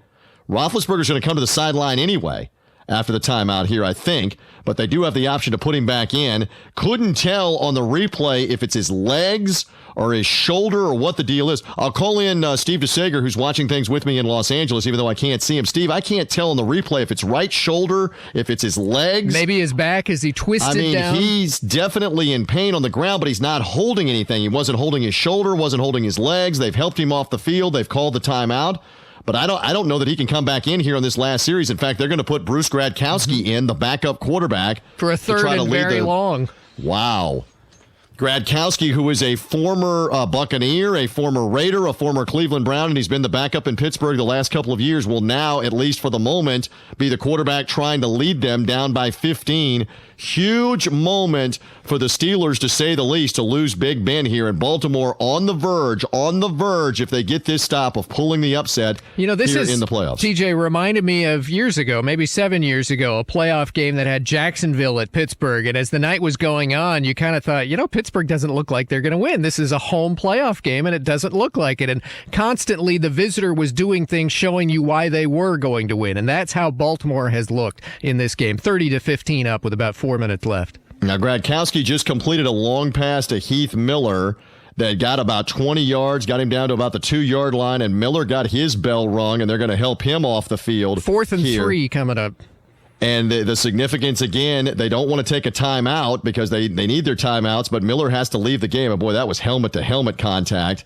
And Miller may have been briefly knocked out as I look at the replay, Steve, on that play. So they're going to go tend to him. He comes off the field. They're tending to Big Ben's neck as I'm looking at it here. And Gradkowski's going to stay on the field, Steve, for the 4th down play. Humongous play for the Steelers. And as far as injuries, you mentioned the 2 that just went off. Troy Polamalu is playing, but they don't have, of course, Le'Veon Bell, don't have corner Ike Taylor. Again, missing for Baltimore was tackle Eugene Monroe. That's not been a huge factor as I thought. Completion for the Steelers on 4th and 3. They do convert. Antonio Brown with the catch, and so it keeps the drive alive as Gradkowski gets 2 completions as the backup quarterback and gets the first down after it was 3rd and 23. So they have the first down. They're inside the 15-yard line. They're down by 15 points.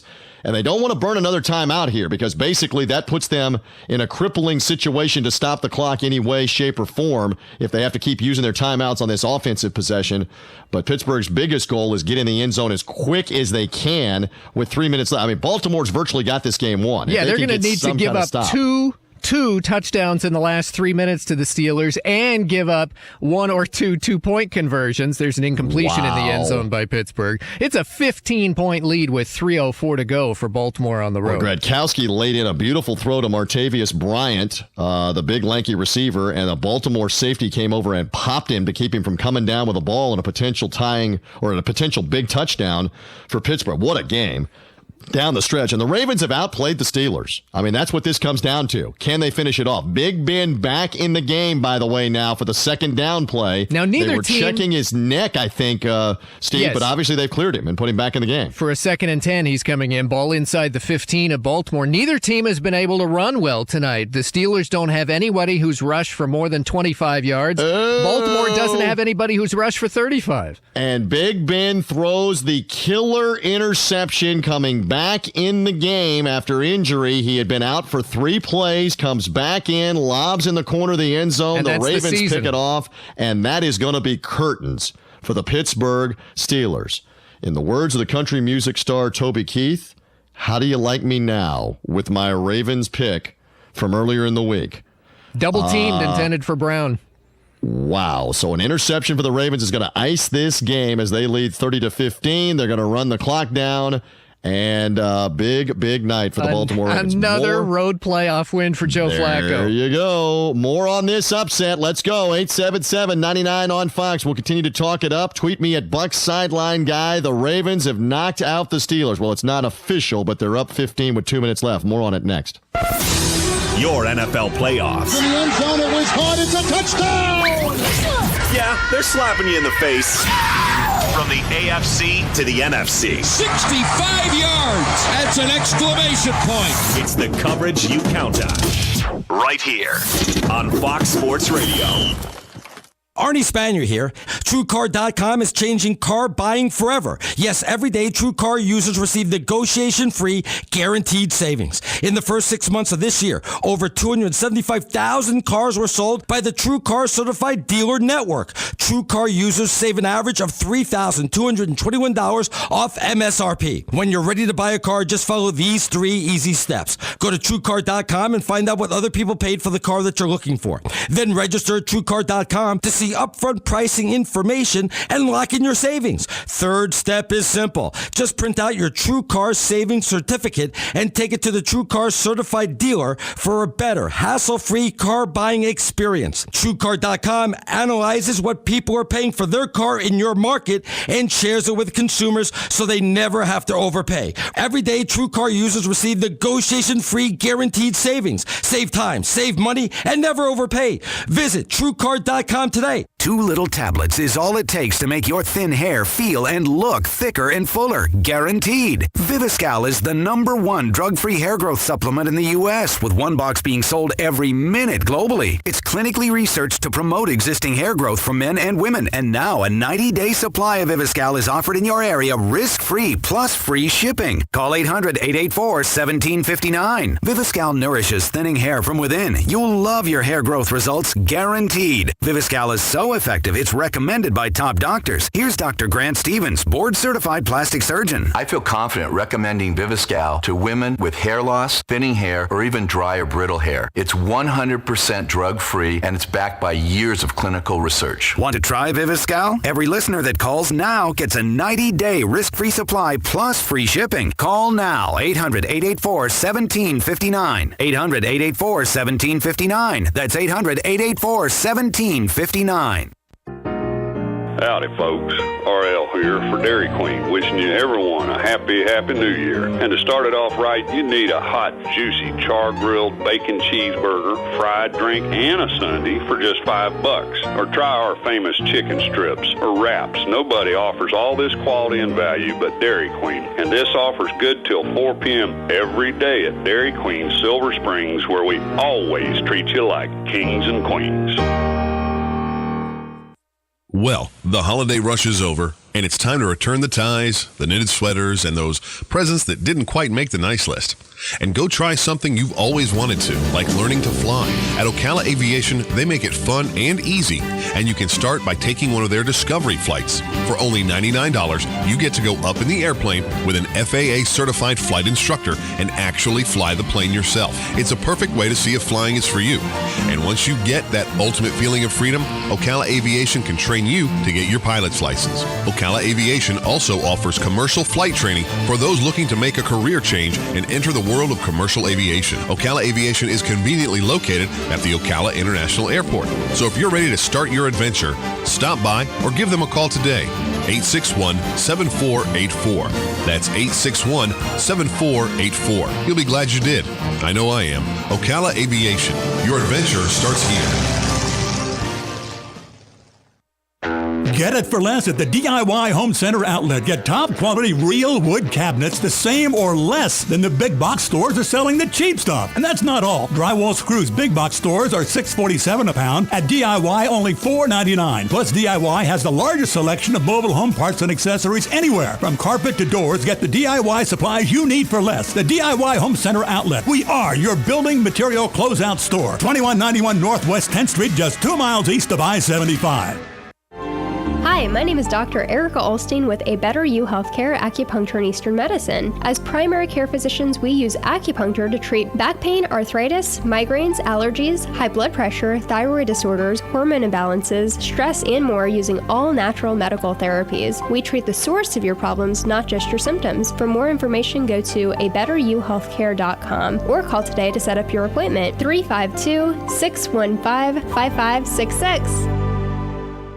Here's what you may have missed on the John Tesh Radio Show.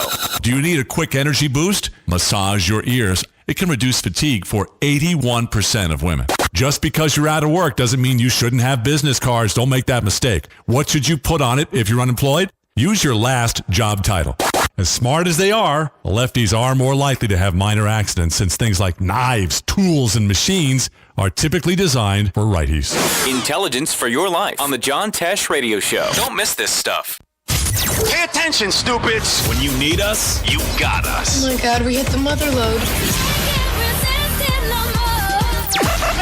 iHeartRadio. It is cool as crap. We're everywhere. How did you find out about this station? Just search Fox Sports Radio. Stand by on this frequency. Download us. Oh. And bam. Awesome. Awesome. iHeartRadio. That's real nice. Yeah, that sounds good. Fox Sports. This is The one is on.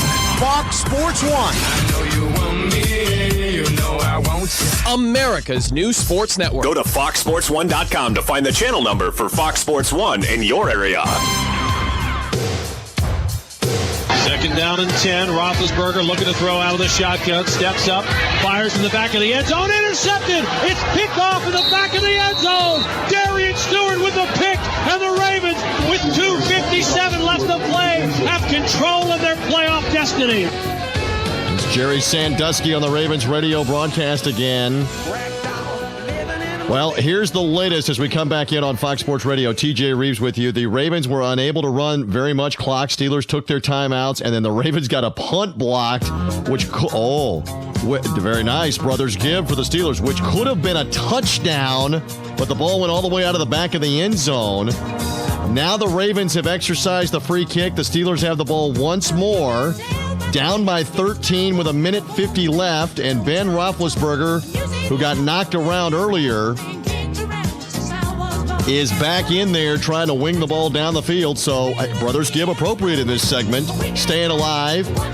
I'm not sure if Roethlisberger, he's not old enough, is he, to have seen Saturday Night Fever? Travolta, polyester suit, big boots, disco ball. But right now, they have a pulse, and that's it. The priest is in the hallway for the Steelers, and my Ravens upset pick is looking good. And even you people that are slinging arrows at me on Twitter at Buck Sideline Guy, that I took Florida State and Alabama in the college football championship game for the semifinal wins. You cannot douse my enthusiasm right now that I actually got something right this week in saying that the Ravens as the road team would have the best chance to win, and I took the Ravens to win this game over Pittsburgh. So let's see. The game not completely done. Steelers got a pass interference, an offensive pass interference call on them. Now they've gotten a completion. They have no timeouts remaining. They're still on their half of the field. It's still a 13-point Baltimore lead, so it seems to be all over but the shouting, as my father always says. And there's going to be a lot of shouting in Pittsburgh. We'll keep you up to date on what happens. We'll take your calls and comments. We're kind of doing this on the fly, talking NFL playoffs. We hope to go post-game into the victorious, it looks like, Ravens locker room when it's done. CJ says, great call on picking the Steelers tonight. Let's see. Who else? Lisa says, yeah, who did you have in the football championship game? The Rockstar Mama says, who did you have in the championship game? Who else is chiming in? Don says, you nailed it tonight. Thank you, Don. Scott says, this was a clinker for the Steelers. The swearing in Pittsburgh will float over Lake Erie. Very nice Christmas story reference there, Scott, with your tweet. Who else tweeting me right now about the Ravens win? Joel says it's hard to beat both the Ravens and the refs. Terrible officiating. How about the fact that the Steelers keep turning the ball over, Joel? Does that have anything to do with the refs? When Terrell Suggs made that outstanding interception earlier in the fourth quarter, when Roethlisberger threw it right to a Raven defender, that's the refs, right? That's Clete Blakeman and his crew tonight that are doing that. When they're hammering, and Haloti Ngata just hammered Roethlisberger again. He hit the ball and then he sacked or knocked Roethlisberger down after the play. That's the refs, right? Give me a break that it's the officials. 877-99 on Fox, and you can tweet me again on this Saturday evening at Buck Sideline Guy. The Steelers do get a first down near midfield. Is that a fumbled football? It might be. The Ravens are trying to hop on it. There's a minute left. Did the Steelers get the first down? They did, but they're going to say fumbled ball and Ravens recover, and this is going to end the game if it stands. It's over right there at midfield with a minute left. There's going to be a replay review. Heath Miller caught the pass, clearly, got the first down. The only question is, did he fumble it? He did. The ball is out, and the Ravens recovered it. So, again, that's obviously the officiating that has cost the Steelers tonight, as Heath Miller becomes yet another turnover victim because of the refs, apparently, according to the guy that was just tweeting me there, or maybe the Steeler fans are going to bring that up. And how wild is it that Jim Harbaugh, brother of John Harbaugh, is on the sideline wearing a Baltimore Raven windbreaker with the Raven logo on it and the Nike stuff. Again, he showed up at the stadium wearing Michigan stuff, and they told him he couldn't wear that on the sideline. Jim Harbaugh was coaching another NFL team 6 days ago, the 49ers, his old team. Now he's reveling with his brother, and the Ravens are kneeling on the ball, and they are moving on, and so we now know they are the 6th seed. They will play the New England Patriots, and that game is coming next week on Sunday, I believe. I have to double check that. That's going to be the Sunday game. Actually, you know what? I think that's actually the Saturday afternoon game. It is Saturday afternoon. So Baltimore will play at New England next Saturday afternoon, and we now know that the winner of the game tomorrow with Cincy and Indianapolis will play the Denver Broncos coming on Sunday. So that's already locked in the AFC playoff picture. How about that? So your reaction right now on the fly to the Ravens upset of the Steelers. They've knelt on the ball for the last time. It is over, 30-17, a game that Baltimore absolutely deserved to win. They outplayed the Steelers, particularly the entire second half of this game, and Joe Flacco and the Baltimore Ravens have done something that no other division opponent has ever done against the Pittsburgh Steelers. How about this? Pittsburgh had previously been 9-9 against division opponents in the playoffs, going back to the old AFC Central days. Now in the AFC North, the end result is Baltimore stops the streak. We keep talking about this. Sometimes it is your time to stop the streak. And Baltimore, with Flacco, the former Super Bowl MVP a couple of years ago, he played brilliantly, and the Ravens get the win, so we will talk about that as we go. Flacco finished 18 of 29, 259 yards, and 2 touchdowns. Steve Smith had 100 yards receiving. The biggest story, 3 fourth-quarter Pittsburgh turnovers lead to some Raven points, a couple of key stops, and it is a final. The Ravens have won it. So we'll take your calls. We'll take your comments. Down go the Steelers. One of the things when I was on with Lincoln Kennedy and Tom Looney in for JT the Brick talking about this, I know it was all the way back in September, but my Tampa Bay Buccaneers, who only won 2 games, were in there with a backup quarterback and threw the ball with Mike Glennon consistently, repeatedly, and threw it well on the Steelers. And one thing you watch throughout the year, their pass defense, by and large, was awful. And Flacco took advantage of that for a lot of the game tonight, especially finding Steve Smith down the field, found Torrey Smith with a touchdown, found Gilmore, the tight end, with a touchdown, and Baltimore's defense harassing Roethlisberger. The Steelers had nothing on the ground. As I'm looking at the final stats here, of course, they signed Ben Tate during the week without Le'Veon Bell. The Steelers finished up with 68 yards rushing in the game. 19 carries, 68 yards for the contest. Tate carried it 5 times for 19 yards. Josh Harris carried it 9 times for 29 yards. Obviously, neither one of those guys are Le'Veon Bell. Pittsburgh couldn't run it. Big Ben did throw for 334, but had 2 interceptions in the second half. And again, the key sequence was where he got knocked out of the game. This was a 2-score game with about 4 minutes left, and Roethlisberger got knocked out of the game on a second down hit and had to leave it. We do have the highlight. This is from earlier in the fourth quarter where Roethlisberger went down and had to come out of the game. Here you go. Second down, and we'll call it 15. Low snap, and pulls it in. He's hit in the pocket and sacked back outside the 35 to the 37. And Ben is down. And Ben is receiving some assistance from the medical corps.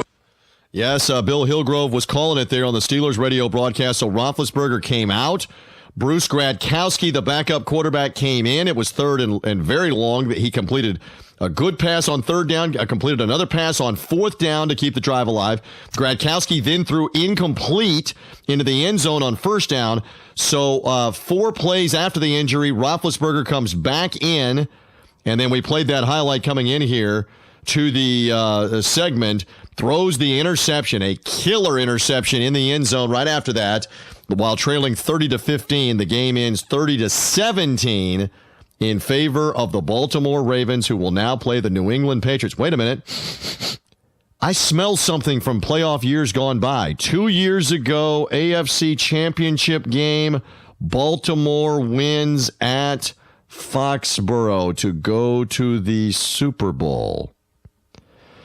Very interesting. And so now they rematch 2 years later. We'll talk about it with you at 877-99 on Fox.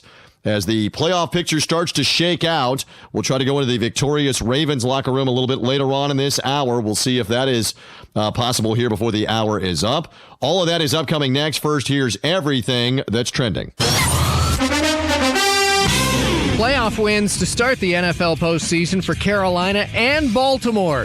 Pete Schrager of Fox Sports pointing out that Joe Flacco has beaten Tom Brady 2 times in the playoffs in Foxborough and was a Lee Evans drop away from being 3-0 there in January's. John Harbaugh's record on the road in the playoffs is now 8-4 after a win at Pittsburgh tonight. Spins out of a sack, goes to check down pass, intercepted, picked off at the 22-yard line, and the Ravens will have the ball. Terrell Suggs. Ravens Radio Network, Ben Roethlisberger in defeat, 1 touchdown, 2 picks, 334 yards passing, 30-17. Baltimore wins next Saturday afternoon. Ravens at New England. Carolina eliminated Arizona 27-16 as the Cardinals had 8 first downs, 9 punts, only about 30 yards gained after the first quarter. Bengals wide receiver A.J. Green will not play tomorrow at Indy due to a concussion. I'm Steve DeSager. Y'all ready for this? Sunday on Fox Sports 1. In-state rivals square off as Arizona State heads down the road to Tucson to take on Arizona. Y'all ready for this? Coverage begins at 7 p.m. Eastern on Fox Sports 1.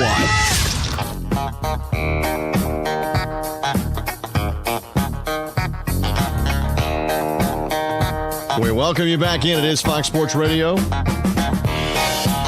Always a kick to be here on Saturday nights. There's always something going on. It's the first Saturday of the new year, 2015. Thanks for tuning in. TJ Reeves with you. We come back in to the Geico Fox Sports Radio studios. What have you been doing for the last 15 minutes? Geico says you could have already been on geico.com taking the free rate quote survey to find out how you save 15% or more on your car insurance.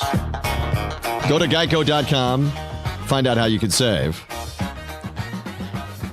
As this evening goes on, we'll take your calls, we'll take your comments. Line up, 877-99 on Fox. Carolina, a 7-win team, has won a playoff game today with Arizona. And tonight in the nightcap on the AFC wildcard side, the Pittsburgh Steelers beaten at home.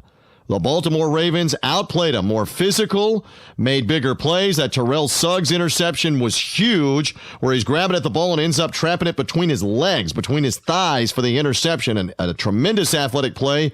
Ravens scored on a touchdown pass a short time later and never looked back.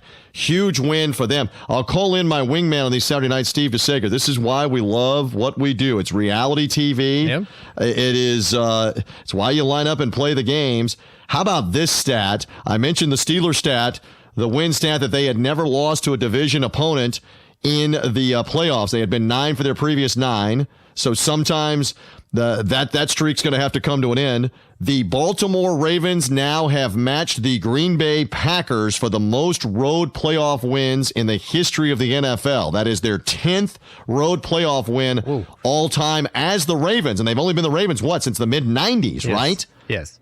So that's 10 road wins in the playoffs. Flacco has numerous ones of those. And 8 of those are Coach John Harbaugh's, as our Bruce Feldman points out. 8-4 road record in the postseason for this Coach Harbaugh. That's ridiculous. When you start looking down the list of big-time coaches, even great coaches that rarely won on the road in the playoffs, a lot of times they were always playing at home. I would love to know what Bill Belichick's road record is. We got to Google that. And I'm saying without looking.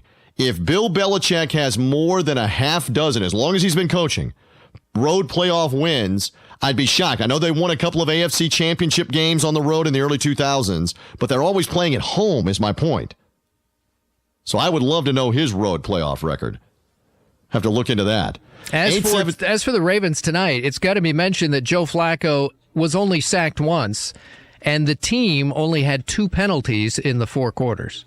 Steelers over 100 yards of penalties. That's recipe for victory right there. Take it away. Don't beat yourself. I mean, that's recipe for pulling off the upset in Pittsburgh as they did tonight. So kudos to the job that Flacco did there. I'm looking here.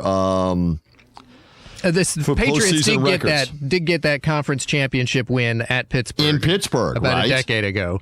But I'm looking for his Aside overall. from that, it was all home playoff games until just a year or two ago when they lost at Denver in a conference championship. How about that? They almost always play. So they've lost their last 2 on the road, Belichick. Remember, they lost the famous AFC Championship game where they had the 21-3 lead at Indianapolis, and Peyton Company came back and won that game, and then later won the Super Bowl. Baltimore's got 10 road playoff wins, 8 by Harbaugh. How about that? So, in other words, the Patriots, since they play at home, they don't even had 10 road games in the playoffs in the last 10, 15 years. They're home so often. It is striking with how much success they have been able to have on the road in the playoffs. And Tom Coughlin got a bunch of road playoff wins a couple of different times with the New York Giants, too. Yeah. Manning 3 straight, remember, on the first run out of nowhere. You're asking me, you know where it began? That first run? Yeah. Tampa Bay, yeah. And then they went on to win the next week, I believe, in Dallas, and then they won the next week in the freezing cold in Green Bay, and then they won the Super Bowl over the unbeaten Patriots. They never looked back. So you mentioned Dallas. That's tomorrow afternoon on Fox TV, about 4:30 Eastern Time. Detroit, 6th seed in the NFC, is at Dallas. We had a 6th seed in the AFC win. What do you think those, because remember, the final weekend of the season, last weekend, it was 4 AFC teams going for the last wild card spot. Chargers lost at Kansas City. Chiefs had an outside shot at that last spot. Texans did. What are they thinking right now? This could have been us tonight. If he hasn't done so, Harbaugh has to send a favorite bottle of wine or whatever to Andy Reid. I don't know. I think he said he was going to buy him dinner, right? Was the post-game aftermath. He said he was going to buy Andy Reid a dinner at some point at the coaches' Looking at Andy Reid, I think he would appreciate that a little more. You're going low blow. I'm sorry. You're it's going like south of the border. It's like making fun of the post office. It's just too easy. But we have a 6th seed tomorrow, so if Detroit can pull off the win at Dallas tomorrow, then they would be playing a 1 seed on the road. Are you saying that the post office delivers slowly? When the Reeves family mailed Christmas cards on like December the 18th, and I got a Christmas card returned to me yesterday, January 2nd, that it only took them, what would that be, 15 days on a regular mail stamped envelope for it to come back to me? I can top that. I had a college friend of mine write me just yesterday and said, "Did you move? I sent you a Christmas card and it got sent back. Is this your address?" He had the correct address, and it got mailed back to him. Oh, well, somebody had a bad day. But it took 15 days for a letter in the state, a Christmas card in the state, to come back to me. It's the post office and the Steelers. They're both having bad times. The best mail story I've heard, postal story, is a guy used to, when he was a kid, send like baseball cards in the mail, find out the ball players' addresses, and send them. And he sent one to with 2 Mickey Mantle cards in it when he was a little kid, and sent it off to Mickey Mantle. And of course, never heard from Mickey Mantle again. The story was that Mickey used to just keep the cards and never sign them.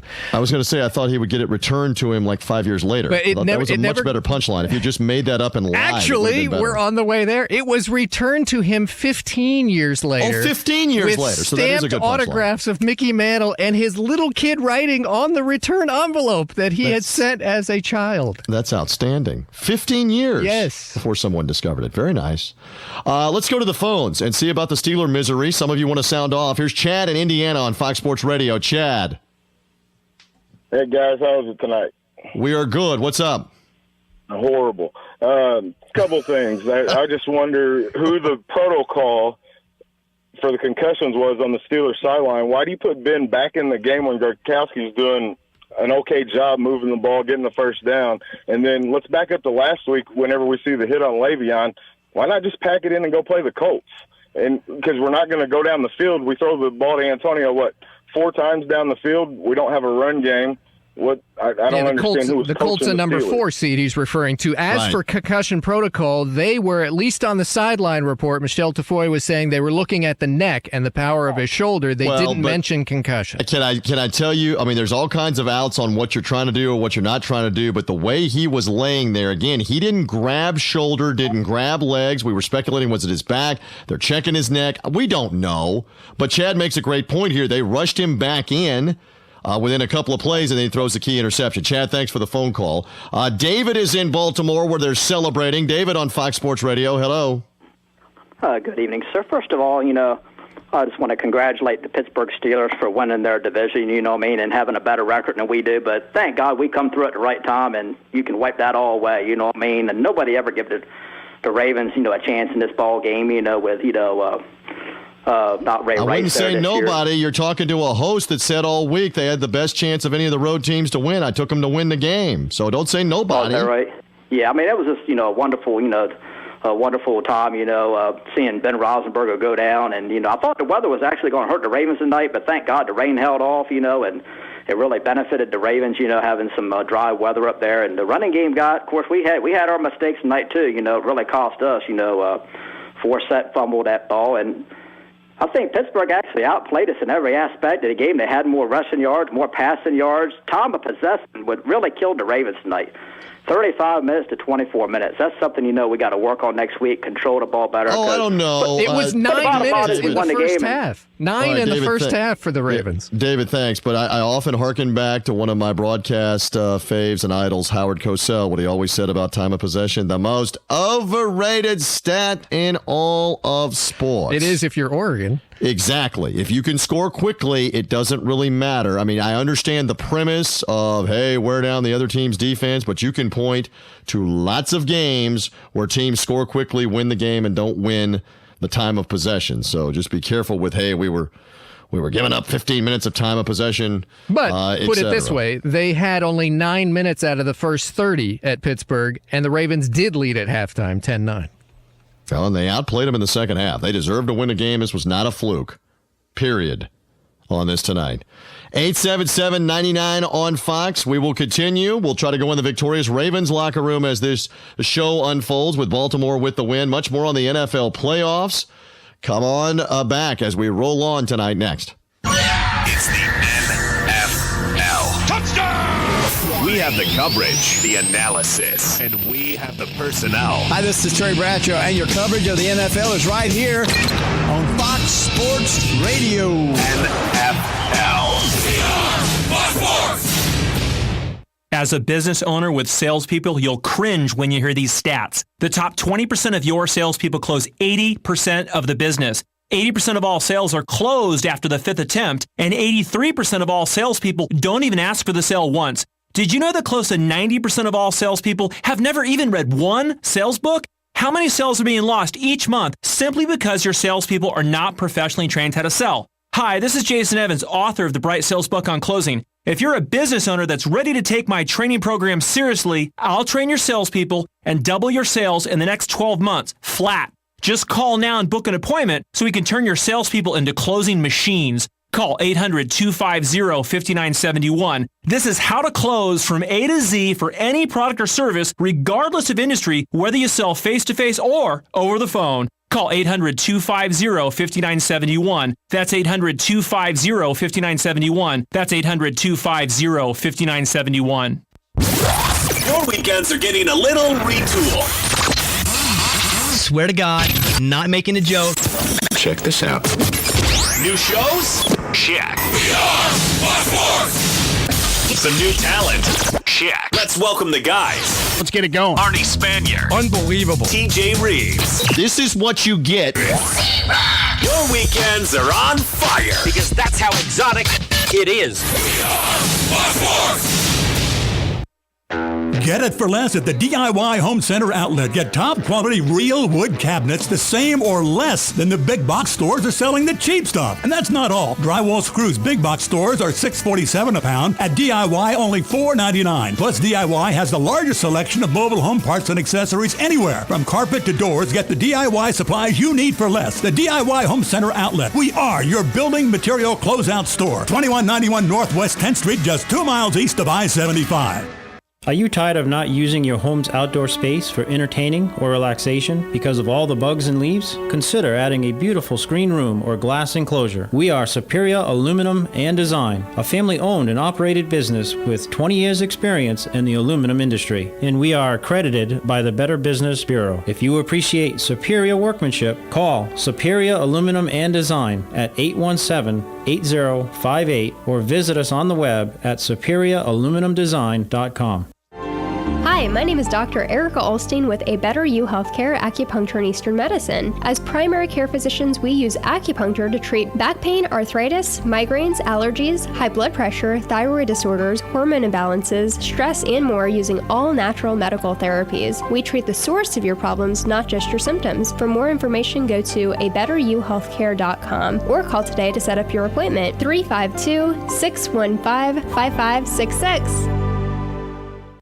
Hospice of Marion County has an urgent need for volunteers to share a conversation with someone, run errands, hold someone's hand. All you need is a willingness to help others. Our volunteers believe the blessings they receive far exceed the services they offer. Will you consider serving, caring, and making a difference? Call today, 873-7441. Hospice of Marion County, making more moments of life possible.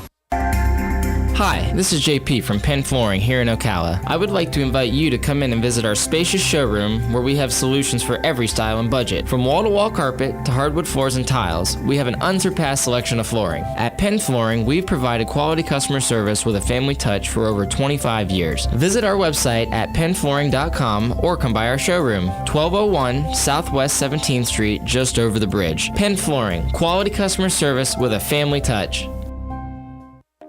Hi, Matt Wilkerson here, your mobile Verizon rep. But not just here, I'll deliver the phone to you in your home. While I'm there, I'll only sell you what you need and I'll personalize it to you. Want to have me get you connected? Then call me at 352-528-0020. I even offer unlimited home phone service for just $20 per month. Just call me, your mobile Verizon rep, at 352-528-0020.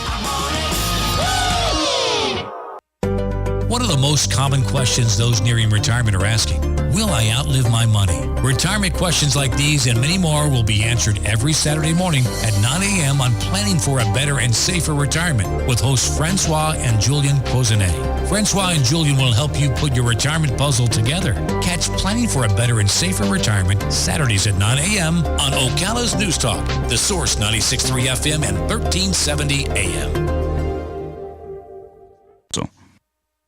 You want a website that gives you all the information you need. This is the big time. Breaking news. Breaking news. The final college football rankings have just been released. What's trending? The other big story that broke earlier today. Podcast. Everything you hear, we podcasted. FoxSportsRadio.com. Let's do this. FoxSportsRadio.com. We got it. I podcast you every day. Capiche? On Fox Sports Radio. This is The One is on. Fox Sports One. I know you want me, you know I want you. America's new sports network. Go to FoxSports1.com to find the channel number for Fox Sports 1 in your area.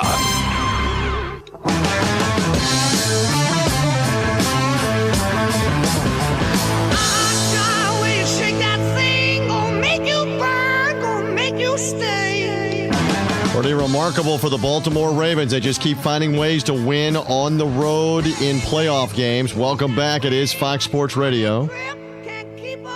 TJ Reeves with you on this Saturday night. Tried to tell you. I realize that, if you're in the opinion business and you go out there with your picks, your prediction, your opinion about what's going to happen in games and in events and in situations, you're going to be wrong. You're going to whiff. But I was not going to be Casey at the bat all week. Yes, I did not get the two national semifinals in college football playoff land correct, but I said throughout the week that I thought the team that had the best chance to win on the road was the Baltimore Ravens. I kept pointing out that 3 road teams won last year. Is this an indication? Is this a harbinger? Is this potentially what's going to happen tomorrow for the Colts? Or the Cowboys? Come on, the Lions aren't beating the Cowboys tomorrow. Speaking of which, in about 30 minutes, due to be with us, Brad Sham, the play-by-play voice of the Dallas Cowboys, will be here to talk Cowboys and Lions. Cowboys first time in the playoffs in 5 seasons. Lions haven't won a road playoff game since the 50s, the Eisenhower administration. All those Barry Sanders teams, they never won a road playoff game anywhere, ever. In fact, I was at Lions Buccaneers 1997 with Barry Sanders, with Scott Mitchell at quarterback, Herman Moore at receiver. Buccaneers handled them that day. Warren Sapp, Derek Brooks, John Lynch, all over Scott Mitchell, all over Barry Sanders. Mike Allstott had 100 yards, a big touchdown. Buccaneers won the playoff game. It's been a long drought for the Lions on the road. Lions haven't won a playoff game, period, since the early 90s, and it was against the Cowboys the last time they won a playoff game. So we'll talk with Brad Sham about that coming up. But the Ravens win tonight and deserve to win by taking the ball away. Again, in the final analysis of this game, and we hope to go inside the victorious Baltimore locker room maybe as soon as this segment before we get out of here in this hour. Final analysis again of a couple of the key moments in the game.